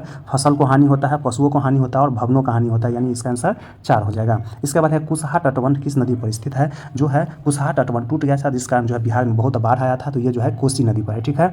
इसके बाद है, किस देश को बाढ़ का देश कहा जाता है। तो ये जो है बांग्लादेश को जो है बाढ़ का देश कहा जाता है, यानी अभी जो है सबसे ज़्यादा नदी बांग्लादेश में ही बहता है जिस कारण वहाँ बाढ़ बहुत ज़्यादा आता है। इसके बाद देखिए 25 नंबर, निम्नलिखित प्रबंधन हेतु निर्माण कार्य में कौन सा बाढ़ नियंत्रण में सहायक हो सकता है, ठीक है। ये कौन सा हो जाएगा, बांध। अगर बांध बना देंगे तो बाढ़ को नियंत्रित कर सकते हैं। इसके बाद है 26 नंबर देखिए, भारत का लगभग कितना प्रतिशत भाग बाढ़ या सुखाड़ से प्रभावित रहता है। तो ये जो हो जाएगा 85% भाग, ठीक है। इसके बाद देखिए, बिहार की बड़ी त्रासदी में से एक है, बिहार में जो है बहुत त्रासदी कब हुआ था, किससे होता है, तो बाढ़ से होता है, ठीक है। इसके बाद उत्तरी बिहार जो हमेशा बाढ़ से प्रभावित रहता है, दक्षिण बिहार सूखा से। इसका आंसर देखिए, बिहार राज्य का 28 नंबर क्वेश्चन है, बिहार राज्य का कितना प्रतिशत क्षेत्र बाढ़ प्रभावित क्षेत्र है। तो ये हो जाएगा 73% जो क्षेत्र है बाढ़ प्रभावित क्षेत्र हो जाएगा। इसके बाद देखिए 29 नंबर क्वेश्चन, बिहार का कौन सा बाढ़ग्रस्त क्षेत्र है। तो ये जो हो जाएगा बिहार का उत्तरी बिहार जो है बाढ़ग्रस्त क्षेत्र हो जाएगा, इसका आंसर जो हो जाएगा डी हो जाएगा। इसके बाद अगला क्वेश्चन देखेंगे, बाढ़ के समय हमें निम्नलिखित में से किस स्थान पर जाना चाहिए, ठीक है। तो किस स्थान पर हमको जाना चाहिए, ये हो जाएगा ऊंची भूमि वाले स्थान पर हमको जाना चाहिए। इसके बाद 31 नंबर क्वेश्चन देखिए, राष्ट्रीय बाढ़ नियंत्रण कार्यक्रम कब प्रारंभ किया गया है। तो ये जो है 1954 ईस्वी में प्रारंभ किया गया है। इसके बाद 32 नंबर क्वेश्चन देखेंगे, राष्ट्रीय बाढ़ आयोग की स्थापना कब की गई है। तो इसका जो स्थापना किया गया है कब, 1976 ईस्वी में इसका आंसर हो जाएगा 1976। इसके बाद अगला क्वेश्चन देखिए, बाढ़ पूर्व सूचना संगठन का प्रमुख कार्यालय, यानी बाढ़ पूर्व सूचना संगठन का प्रमुख कार्यालय कहाँ स्थापित किया गया है, यानी बाढ़ आने से पहले तो ये जो है पटना में स्थापित किया गया है। ठीक है, इसके बाद है देखिए सुखाड़ क्या होता है, तो सुखाड़ हम किसे कहेंगे, तो प्राकृतिक आपदा जो हो जाएगा सुखाड़ हो जाएगा। इसके बाद है भारत का प्रथम सुखाड़ वर्ष किसे कहा जाता है, यानी भारत में सर्वप्रथम जो है सुखाड़ वर्ष जो है 1968 को कहा जाता है। इसके बाद है कृषि सुखाड़ होता है, यानी कृषि सुखाड़ क्या होता है, तो जल के अभाव जो हो जाएगा तो उसे हम क्या कहेंगे, कृषि सुखाड़ कहेंगे। इसके बाद है 37 नंबर देखिए, निम्न में कौन सूखे से सर्वाधिक ग्रस्त राज्य, यानी सूखा से सर्वाधिक ग्रस्त राज्य कौन हो जाएगा, तो ये हो जाएगा गुजरात राज्य हो जाएगा। इसके बाद है बिहार का कौन सा भाग सर्वाधिक सूखा प्रवण है, तो बिहार में जो सूखा हो जाएगा, दक्षिणी बिहार जो है सूखा से ग्रस्त रहता है, जबकि उत्तरी बिहार जो रहता है बाढ़ से ग्रस्त रहता है। इसके बाद है सूखे की स्थिति किस प्रकार आती है, ठीक है, तो सूखा का जो स्थिति आती है धीरे धीरे आता है। इसके बाद है सूखे के लिए जिम्मेदार कारक कौन सा है, तो ये हो जाएगा वर्षा की कमी हो जाएगा, क्या हो जाएगा, वर्षा की कमी हो जाएगा। इसके बाद है सूखे से बचाव का एक प्रमुख तरीका क्या सा है, तो ये हो जाएगा कौन सा तरीका हो जाएगा, इसका हो जाएगा वर्षा जल को संग्रह करना। ठीक है, सूखे से हम बच सकते हैं, यानी वर्षा जल जो होता है उसको हम किसी तालाब या नदी में या टैंक बना के उसको हम ग्रहण कर सकते हैं और इसका फिर उपयोग हम कृषि कार्य में कर सकते हैं। इसके बाद अगला क्वेश्चन देखिए, भूपटल के नीचे वह स्थान जहाँ भूकंप का जन्म होता है क्या कहलाता है, तो उस स्थान को हम कहेंगे भूकंप केंद्र कहते हैं। ठीक है, इसके बाद अगला क्वेश्चन, भूकंप केंद्र के ऊर्ध्वाधर पृथ्वी की सतह पर के केंद्र का क्या नाम है, यानी पृथ्वी के सतह कर केंद्र का क्या नाम हो जाएगा, अधिकेंद्र हो जाएगा। इसके बाद है भूकंप का मापन किसके द्वारा होता है, जो भूकंप आता है उसको मापा जाता है उसको हम कहेंगे सिस्मोग्राफ कहते हैं। इसके बाद है बिहार राज्य भूकंप के किस मंडल में पड़ता है, तो भूकंप जो हो जाएगा ये चौथा मंडल में पड़ता है, यानी भूकंप को जो है पूरे भारत देश में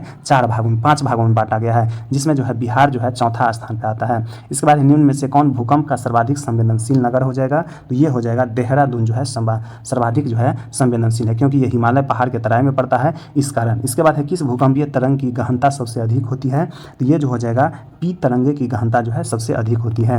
इसके बाद है भूकंप से पृथ्वी पर पहुंचने वाले सबसे पहली तरंग को क्या कहते हैं, जो भूकंप आता है उसमें 3 प्रकार के तरंगें निकलती हैं, तो पृथ्वी पर आती हैं सबसे पहले उसको हम कहेंगे पी तरंग। ठीक है, और ये बहुत ही खतरनाक होता है। इसके बाद है भारत में कितने प्रतिशत भूमि भूकंप प्रभावित है, तो ये जो हो जाएगा टोटल जो है 56% भूमि जो है भूकंप प्रभावित है। इसके बाद है महासागर की तली में होने वाले कंपन को किस नाम से जाना जाता है, तो अगर महासागर के तली में हो जाएगा तो उसको हम क्या कहेंगे, सुनामी कहते हैं। इसके बाद है सुनामी किस प्रकार की आपदा हो जाएगा, तो सुनामी जो है प्राकृतिक आपदा हो जाएगा, क्या हो जाएगा, प्राकृतिक आपदा हो जाएगा। इसके बाद है सुनामी कहाँ आती है, देखिए सुनामी जो आता है समुद्र में आता है। ठीक है, समुद्र में अगर भूकंप हो जाए तो उसे हम सुनामी कहते हैं। सुनामी का प्रमुख कारण क्या होता है, तो ये जो हो जाएगा सुनामी का प्रमुख कारण क्या हो जाएगा, तो समुद्र में भूकंप का आना।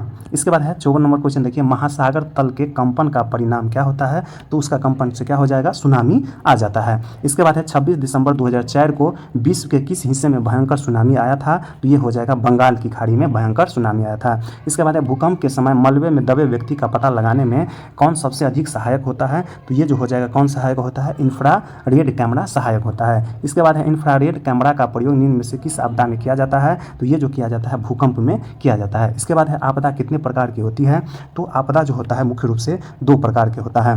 इसके बाद है देखिए एगो होता है मानव जनित, एगो होता है प्राकृतिक। इसके बाद है 59 नंबर देखिए, मानव शरीर के आग से जलने की स्थिति में जले हुए स्थान पर क्या प्राथमिक उपचार करना चाहिए, तो इसको जो है ठंडा पानी डालना चाहिए। इसके बाद अगला क्वेश्चन देखिए, इनमें से कौन सा कार्य जले हुए लोगों के लिए नहीं करना है, तो कौन सा कार्य नहीं करना है, तो तेल का लेप लगाना नहीं चाहिए। ठीक है, इसका आंसर क्या हो जाएगा, डी हो जाएगा, जहाँ जल जाता है वहाँ तेल का लेप नहीं लगाना चाहिए। देखिए लगाना क्या चाहिए, तो ठंडा पानी डालना चाहिए, बर्फ डालना चाहिए और बर्नॉल लगाना चाहिए। इसके बाद है बस्ती में आग लगने पर निम्नलिखित में से कौन सा कार्य आवश्यक है, अगर बस्ती में आग लग जाएगा तो हम क्या करेंगे, अग्निशामक को बुलाना है। ठीक है, इसके बाद है आपदा प्रबंधन का प्रमुख घटक कौन सा हो जाएगा, तो इसका जो है प्रमुख घटक हो जाएगा इनमें से सभी क्या सब हो जाएगा, स्थानीय प्रशासन, स्वयंसेवी संगठन और गांव तथा मोहल्ले के लोग हो जाएगा। इसके बाद है 63 नंबर, आकस्मिक प्रबंधन के प्रमुख घटक इनमें से कौन सा है, तो ये जो हो जाएगा इसका डी हो जाएगा, यानी स्थानीय प्रशासन, स्वयंसेवी संगठन और गांव अथवा मोहल्ले के लोग हो जाएगा। इसके बाद इनमें से कौन सा आकस्मिक प्रबंधन के घटक नहीं है,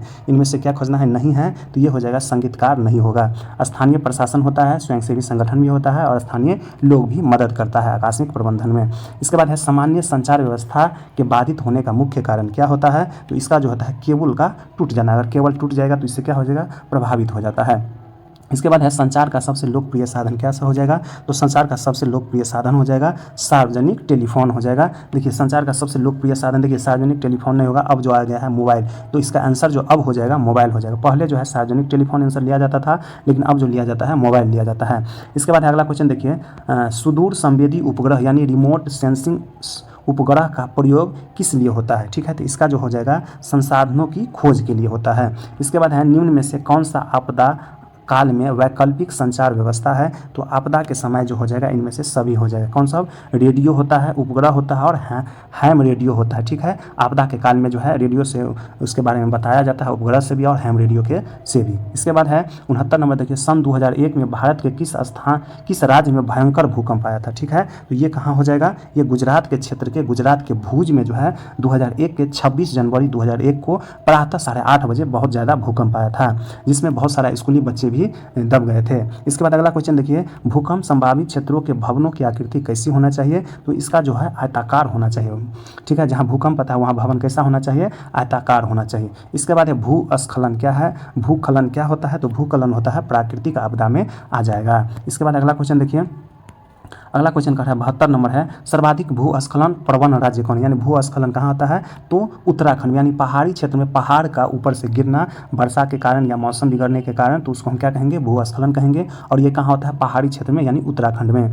इसके बाद है भूस्खलन वाले क्षेत्र में ढलान पर मकानों का निर्माण क्या है, ठीक है, तो ढलान पर मकानों का निर्माण है अनुचित है, ठीक है। इसके बाद है सुनामी प्रभावित क्षेत्र में मकानों का निर्माण कहाँ करना चाहिए, ठीक है, तो ये जो है समुद्र तट से जो है दूर ऊंचाई पर करना चाहिए, यानी समुद्र तट से दूर ऊंचाई पर मकान का निर्माण करना चाहिए। इसके बाद है सुनामी लहर चेतावनी प्रणाली केंद्र की स्थापना कहाँ की गई है, तो इसका जो स्थापना किया गया है इसका स्थापना किया गया है चेन्नई यानी तमिलनाडु में किया गया है, किसका, सुनामी लहर चेतावनी प्रणाली का, ठीक है। देख सकते इसमें हम देखेंगे, इसमें देखिए आज जो है ब्रिलियंट जो है प्रैक्टिस सेट जो है पहला सेट है, इसको हम देखेंगे बारी बारी से क्वेश्चन, इसमें टोटल जो है 40 क्वेश्चन पूछा गया है, ठीक है। इसमें देखिए मिक्स करके क्वेश्चन पूछा गया है, तो इसमें हिस्ट्री से क्वेश्चन दिया है, नेपोलियन संहिता किस वर्ष लागू की गई है, तो ये जो है 1804 ईस्वी में लागू की गई है। इसके बाद दूसरा क्वेश्चन है, गौरीवाल्डी पेशे से क्या थे, तो ये जो है नाविक थे, गौरीवाल्डी पेशे से क्या होगा, नाविक हो जाएगा। इसके बाद हिगेल कौन था, हिगेल जो हो जाएगा एक दार्शनिक था, ठीक है। इसके बाद है कार्ल मार्क्स का जन्म कहाँ हुआ है, तो चौथा क्वेश्चन हो गया, कार्ल मार्क्स का जन्म जो है जर्मनी में हुआ है, याद रखना है कहाँ हुआ है, जर्मनी में, ठीक है। इसके बाद है पांचवा क्वेश्चन देखिए, अंकोर वाट का मंदिर कहाँ स्थित है, तो अंकोर वाट का जो मंदिर हो जाएगा कंबोडिया में स्थित है, ठीक है, याद रखना है। छठा क्वेश्चन देखिए इसमें दिया है, ब्रह्म समाज की स्थापना किसने की है, ठीक है, तो ब्रह्म समाज की स्थापना जो है राजा राम मोहन राय ने किया है। इसके बाद है स्पेनिंग जेनी का आविष्कार कब हुआ है, तो स्पेनिंग जेनी का आविष्कार जो हुआ है 1964 ईस्वी में हुआ है। स्पेनिंग जेनी का आविष्कार कब हुआ है, 1964 ईस्वी में हुआ है। देखिए ये जो आंसर दिया है इसका गलत हुआ है, ठीक है, इसका आंसर 1764 नहीं होना चाहिए, इसका जो है 1964 नहीं होना चाहिए, इसका जो आंसर होना चाहिए 1764 होना चाहिए, ठीक है, इसका 1764 आप बना लीजिएगा। इसके बाद है सिखों के 10वें और अंतिम गुरु श्री गोविंद सिंह यानी गुरु श्री गोविंद सिंह का जन्म बिहार के किस नगर में हुआ है, तो ये हुआ है पटना में हुआ है। इसके बाद है गिरमिटिया मजदूर बिहार के किस क्षेत्र से भेजे जाते थे, तो ये जो हो जाएगा पश्चिमी क्षेत्र से, बिहार के पश्चिमी क्षेत्र से भेजे जाते थे, ठीक है। इसके बाद 10वां क्वेश्चन देखिए, गुटेनबर्ग ने सर्वप्रथम किस पुस्तक की छपाई की है, तो ये जो है सर्वप्रथम जो है बाइबिल की छपाई की है। इसके बाद है 11वां नंबर क्वेश्चन देखिए, क्षेत्रवाद की भावना का एक कुपरिणाम क्या होता है, तो ये जो हो जाएगा क्या होता है, अलगाववाद हो जाएगा। इसके बाद है संघ राज्य की विशेषता नहीं है, तो संघ राज्य की विशेषता क्या हो जाएगा, एकहरी यानी शासन व्यवस्था संघ राज्य की विशेषता नहीं है, तो हो जाएगा क्या, तो लिखित संविधान हो जाएगा। संघ राज्य की विशेषता में लिखित संविधान, शक्तियों का विभाजन और सर्वोच्च न्यायपालिका। इसके बाद है 13वां नंबर हम क्वेश्चन देखेंगे। देखिए 13वां नंबर क्वेश्चन कर रहा है, संविधान के अनुसार भारत एक क्या है, तो भारत जो हो जाएगा एक क्या है, राज्यों का संघ हो जाएगा, ठीक है, क्या हो जाएगा, राज्यों का संघ हो जाएगा। इसके बाद अगला क्वेश्चन देखें, बिहार में पंचायती राज संस्थाओं में महिलाओं के लिए कितनी सीटें आरक्षित हैं, तो ये जो हो जाएगा 50% सीट पंचायती राज 2006 में जो है इसका अधिनियम बना था, उसके अनुसार महिलाओं को 50% सीट आरक्षित किया गया है। इसके बाद है चिपको आंदोलन निम्नलिखित में किससे संबंधित हो जाएगा, तो ये हो जाएगा पेड़ बचाने से, ठीक है, पेड़ को काटने से बचाने के लिए। इसके बाद है वर्ष 1950 1975 भारतीय राजनीति में किस लिए जाना जाता है? तो ये जो हो जाएगा देश के अंदर आपातकाल लागू हुआ था, इसके लिए 1975 जाना जाता है। 17 नंबर क्वेश्चन देखिए, भारत में किस तरह की लोकतंत्र की व्यवस्था की गई है? तो भारत में जो है अप्रत्यक्ष लोकतंत्र की व्यवस्था की गई है। 18 नंबर देखिए, लिच्छवी गणतंत्र भारत के किस राज्य में अवस्थित था? तो ये जो हो जाएगा बिहार में अवस्थित था, बिहार के वैशाली में। 19 नंबर क्वेश्चन देखिए, निम्न में कौन प्राथमिक क्षेत्र कहा जाता है, यानी प्राथमिक क्षेत्र कहा जाता है किसको?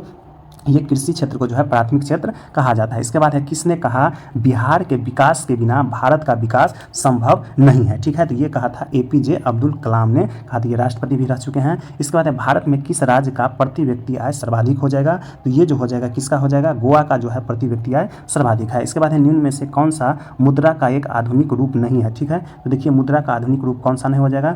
22 का जो है हम देख लेते हैं, इसमें जो है ऑप्शन हिसाब से देखेंगे, ये जो हो जाएगा जमा जो है मुद्रा का रूप नहीं हो जाएगा। इसके बाद 23 नंबर देखिए, निम्नलिखित में कौन संस्थागत वित्तीय संस्थाओं के उदाहरण है? ठीक है, तो ये जो हो जाएगा क्षेत्रीय ग्रामीण बैंक और व्यावसायिक बैंक हो जाएगा। इसका तो इसका आंसर क्या हो जाएगा? डी हो जाएगा। इसके बाद 24 नंबर देखिए, कौन सी सेवा सरकारी सेवा है? ठीक है, तो कौन सी सेवा हो जाएगा? शिक्षा सेवा जो है सरकारी सेवा हो जाएगा। बैंकिंग सेवा सरकारी सेवा नहीं, यातायात भी नहीं, स्वास्थ्य, यानी शिक्षा जो हो जाएगा सरकारी सेवा हो जाएगा। इसके बाद है वैश्वीकरण के प्रमुख अंग कितने हैं? तो वैश्वीकरण के प्रमुख अंग जो है 2 हो जाएगा। इसके बाद है 26 नंबर क्वेश्चन देखिए, स्वर्णाभूषणों की परिशुद्धता को सुनिश्चित करने के लिए किस मान्यता प्राप्त चिन्हों का आवश्यक है? तो ये हो जाएगा हॉलमार्क का होना जरूरी है। ठीक है, इसके बाद 27 नंबर देखिए, किसने कहा संसाधन होते नहीं बनते हैं? तो ये किसने कहा है? जिम्मरमैन ने कहा है। ठीक है, देश में बांधों को किसने भारत का मंदिर कहा है? तो ये किसने कहा था? तो ये पंडित नेहरू जी ने कहा था। ठीक है, इसके बाद 29 नंबर देख लेंगे, निम्नलिखित नदियों में से किसे बिहार का शोक कहा जाता है? तो कोसी नदी को जो है बिहार का शोक कहा जाता है।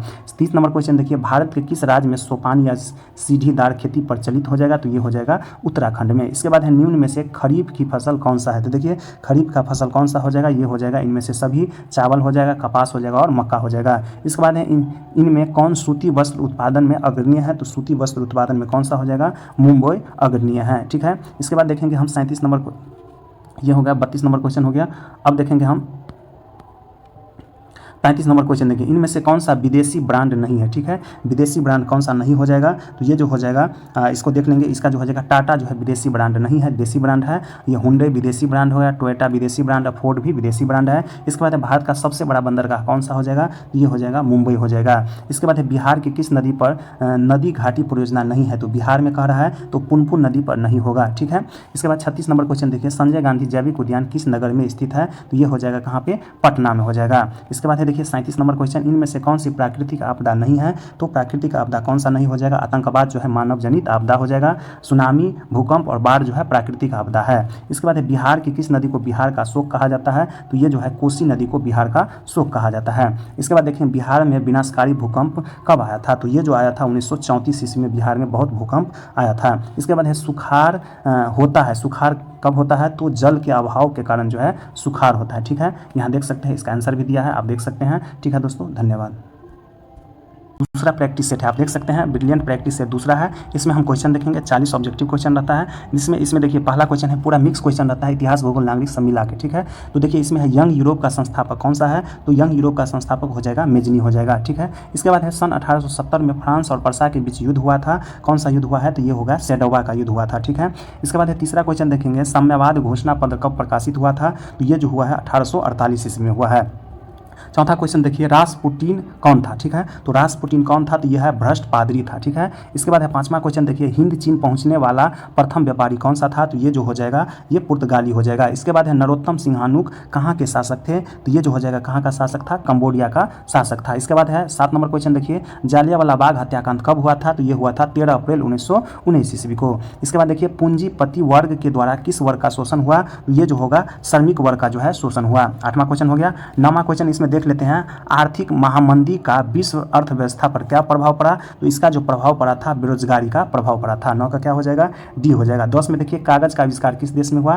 तो चीन में हुआ है। इसके बाद है 11, निम्नलिखित व्यक्तियों में कौन लोकतंत्र में रंगभेद विरोधी नहीं थे? ठीक है, व्यक्तियों में लोकतंत्र में रंगभेदी विरोधी नहीं थे, यहाँ क्या करना है? नहीं खोजना है, तो इसका आंसर हो जाएगा जेड गुरी। ठीक है, रंगभेद के जो विरोधी थे कौन कौन सा? मार्टिन लूथर थे, महात्मा गांधी थे और ओलंपिक ध्वज टॉमी स्मिथ और जॉन कार्लोस भी थे। इसके बाद है देखिए भाषाई आधार पर बनने वाला प्रथम राज्य कौन सा हो जाएगा, ये हो जाएगा आंध्र प्रदेश हो जाएगा। इसके बाद है अंतर्राष्ट्रीय महिला दिवस किस तिथि को मनाया जाता है, तो ये मनाया जाता है 8 मार्च को अंतर्राष्ट्रीय महिला दिवस मनाया जाता है। इसके बाद है सत्ता में साझेदारी सही है क्योंकि क्या हो जाएगा, इसका आंसर एक हो जाएगा, यह विविधता को अपने में समेट लेती है। इसके बाद देखिए 15 नंबर क्वेश्चन हो जाएगा, इसमें कह रहा है भारत में कहाँ महिलाओं के लिए आरक्षण की व्यवस्था है, तो आरक्षण के लिए कहाँ व्यवस्था हो जाएगा महिलाओं के लिए, तो ये हो जाएगा पंचायती राज व्यवस्था में। अब तो लोकसभा में भी कर दिया है, ठीक है। इसके बाद देखेंगे अगला, पटना नगर निगम के प्रधान को क्या कहा जाता है, तो पटना नगर निगम के प्रधान को हम महापौर कहेंगे। इसके बाद भारत में हुए 1977 के आम चुनाव में किस पार्टी को बहुमत मिला था, तो ये हो जाएगा जनता पार्टी को बहुमत मिला था। इसके बाद है सूचना का अधिकार अधिनियम कब लागू हुआ, देखिए ये लागू होने का बात कर रहा है, तो ये जो है 2005 में लागू हो गया। इसके बाद है 19 नंबर क्वेश्चन, इनमें से कौन से देश में मिश्रित अर्थव्यवस्था हो जाएगा, तो ये हो जाएगा भारत में जो है मिश्रित अर्थव्यवस्था हो जाएगा। इसके बाद 20 नंबर क्वेश्चन देखिए, निम्न में से कौन बीमारू राज्य है, ठीक है, तो बीमारी राज्य के श्रेणी में आ जाएगा। इनमें से सभी बिहार भी है, मध्य प्रदेश भी है, उड़ीसा भी जो हो जाएगा, यानी बिहार मध्य प्रदेश और उड़ीसा जो है तीनों आ जाएगा बीमारू राज्य में। इसके बाद 21 नंबर क्वेश्चन देखिए, बिहार के किस जिले का प्रति व्यक्ति आय सर्वाधिक हो जाएगा, तो बिहार में कह रहा है, तो बिहार में हो जाएगा पटना का जो है प्रति व्यक्ति आय सर्वाधिक हो जाएगा। इसके बाद है हम देख लेंगे 22 नंबर क्वेश्चन, बांग्लादेश की मुद्रा का क्या नाम है, तो बांग्लादेश की मुद्रा का नाम टका हो जाएगा। इसके बाद है 23 नंबर क्वेश्चन, इनमें से कौन सा संस्थागत वित्त का साधन है, तो ये हो जाएगा कौन सा हो जाएगा, व्यावसायिक बैंक हो जाएगा। इसके बाद है व्यावसायिक बैंकों का राष्ट्रीयकरण कब किया गया था, तो ये जो किया गया था 1969 ईस्वी में। इसके बाद है 25 नंबर, भारत में सेवा क्षेत्र को समानतः कितने भागों में बांटा जा सकता है, तो सेवा क्षेत्र को जो है 2 भागों में बांट सकते हैं। इसके बाद 26 नंबर क्वेश्चन देखिए, नए उपभोक्ता संरक्षण अधिनियम 2019 कब लागू किया गया है, तो ये जो है 20 जुलाई 2020 को लागू किया गया है। इसके बाद है सौर ऊर्जा निम्नलिखित में कौन सा संसाधन है, तो सौर ऊर्जा जो हो जाएगा नवीकरण संसाधन के अंतर्गत आएगा। इसके बाद है काली मिट्टी का दूसरा नाम क्या हो जाएगा, तो रेगुड़ मिट्टी हो जाएगा। इसके बाद 29 नंबर देखिए, वन संरक्षण एवं प्रबंधन की दृष्टि से वनों को वर्गीकृत किया गया है, तो देखिए इसका ऑप्शन देख लेते हैं। 29 नंबर जो है 29 का जो आंसर हो जाएगा 3 वर्गों में वर्गीकृत किया गया है। इसके बाद है गेहूं कौन सा फसल होता है, तो गेहूं जो हो जाएगा रबी फसल हो जाएगा। उजला सोना किस पौधे को कहा जाता है, तो उजला जो है सोना कपास को कहा जाता है। इसके बाद है सीमेंट उद्योग का प्रमुख कच्चा माल कौन सा हो जाएगा, तो ये हो जाएगा चूना पत्थर। इसके बाद है अगला क्वेश्चन, पक्की सड़कों की लंबाई की दृष्टि से प्रथम स्थान पर कौन सा राज्य है, तो ये जो होगा कौन सा हो जाएगा, महाराष्ट्र हो जाएगा। इसके बाद है लीची के उत्पादन के लिए बिहार के कौन से 2 जिले प्रसिद्ध हो जाएगा, तो ये हो जाएगा मुजफ्फरपुर और वैशाली हो जाएगा। इसके बाद है बिहार में कुल भौगोलिक क्षेत्र का कितना प्रतिशत भाग वनाच्छादित हो जाएगा, तो ये हो जाएगा 7.32%। इसके बाद है पटना में गोल घर किस उद्देश्य से बनाया गया था, तो इसको देख लेंगे, अनाज रखने के उद्देश्य से बनाया गया था। इसके बाद अगला क्वेश्चन देख लेंगे 37 नंबर, निम्न में से कौन सा मानव जनित आपदा नहीं है, तो मानव जनित आपदा कौन हो जाएगा, इनमें से कोई नहीं। सांप्रदायिक दंगा, आतंकवाद और रेल दुर्घटना जो है सभी मानव जनित आपदा है। इसके बाद देखिए 38 नंबर, बाढ़ के समय हमें निम्नलिखित में से किस स्थान पर जाना चाहिए, तो हमें किस स्थान पर जाना चाहिए, ऊंचे भूमि वाले स्थान पर बाढ़ आता है तो चले जाना चाहिए। इसके बाद 39 नंबर देखिए, नदियों में बाढ़ आने का प्रमुख कारण क्या होता है, तो ये जो होता है उपयुक्त में से सभी हो जाएगा, जल की अधिकता, नदी के तली में अवसाद का जमा होना और वर्षा की अधिकता हो जाएगा। इसके बाद 40 नंबर देखिए, संचार का सबसे लोकप्रिय साधन कौन सा हो जाएगा, तो ये हो जाएगा मोबाइल हो जाएगा। इसके बाद देखिए यहाँ आंसर भी देखिए, आज जो है तीसरा प्रैक्टिस सेट है, देखिए ब्रिलियंट प्रैक्टिस सेट आज तीसरा हो जाएगा। इसका हम क्वेश्चन देखेंगे, इसमें 40 ऑब्जेक्टिव क्वेश्चन जो पूछा गया है इसको हम देख लेते हैं। इसमें देखिए पहला क्वेश्चन जो है, यंग इटली का संस्थापक कौन सा हो जाएगा, तो यंग इटली का संस्थापक हो जाएगा मेजनी हो जाएगा। इसका आंसर क्या हो जाएगा, मेजनी हो जाएगा। दूसरा क्वेश्चन है, यूरोप का मरीज किसे कहा जाता है, तो यूरोप का मरीज जो है तुर्की को कहा जाता है। इसके बाद है, रूस में कृषक दास प्रथा का अंत कब हुआ था, तो ये जो अंत हुआ था 1861 ईस्वी में। चौथा क्वेश्चन देखिए, वियतनाम में टोकिन फ्री यानी टोकिंग फ्री स्कूल की स्थापना कब हुई है, तो ये जो हुआ है 1907 ईस्वी में। इसके बाद अगला क्वेश्चन देख लेते हैं हम, पांचवा क्वेश्चन, हो ची मिन्ह मार्ग किस देश से होकर गुजरती है, तो ये जो हो जाएगा उपयुक्त में से तीनों देशों से, लाओस से, कंबोडिया से और वियतनाम से हो जाएगा। इसके बाद है, सविनय अवज्ञा आंदोलन कब शुरू हुआ है, तो ये जो शुरू हुआ था कब, ये 1930 ईस्वी में। इसके बाद सातवां क्वेश्चन, वल्लभ भाई पटेल को सरदार की उपाधि किस आंदोलन के दौरान दी गई थी, तो ये जो हो जाएगा बारदोली आंदोलन के दौरान दी गई थी। इसके बाद है, वाष्प इंजन का आविष्कार किसने किया था, तो ये है वाष्प इंजन का आविष्कार जो है जेम्स वाट ने किया। ये जो क्वेश्चन है ये सोशल साइंस का क्वेश्चन है, आप लोग सोशल साइंस का जो है प्रैक्टिस सेट देख रहे हैं। इसके बाद 9वां क्वेश्चन देखिए, औपनिवेशिक भारत की वाणिज्य राजधानी कौन सी है, तो ये जो हो जाएगा कौन सा हो जाएगा, मुंबई हो जाएगा, ठीक है। इसके बाद 10वां क्वेश्चन देखेंगे, आधुनिक युग में अर्थव्यवस्था के क्षेत्र में होने वाली सबसे बड़ा क्रांति कौन सी थी, तो आधुनिक युग में जो हुआ था वो कौन सा हो जाएगा, औद्योगिक क्रांति हो जाएगा। इसके बाद 11 नंबर क्वेश्चन देखिए, रंगभेद की नीति के विरुद्ध आवाज उठाने वाले व्यक्ति कौन सा था, तो ये जो इसका आंसर जो हो जाएगा मार्टिन लूथर किंग हो जाएगा। इसके बाद देखेंगे हम 12 नंबर क्वेश्चन देखेंगे, भारत में राज्य पुनर्गठन आयोग की स्थापना कब हुई है? तो इसका जो स्थापना हुआ है 1956 ईस्वी में हुआ है।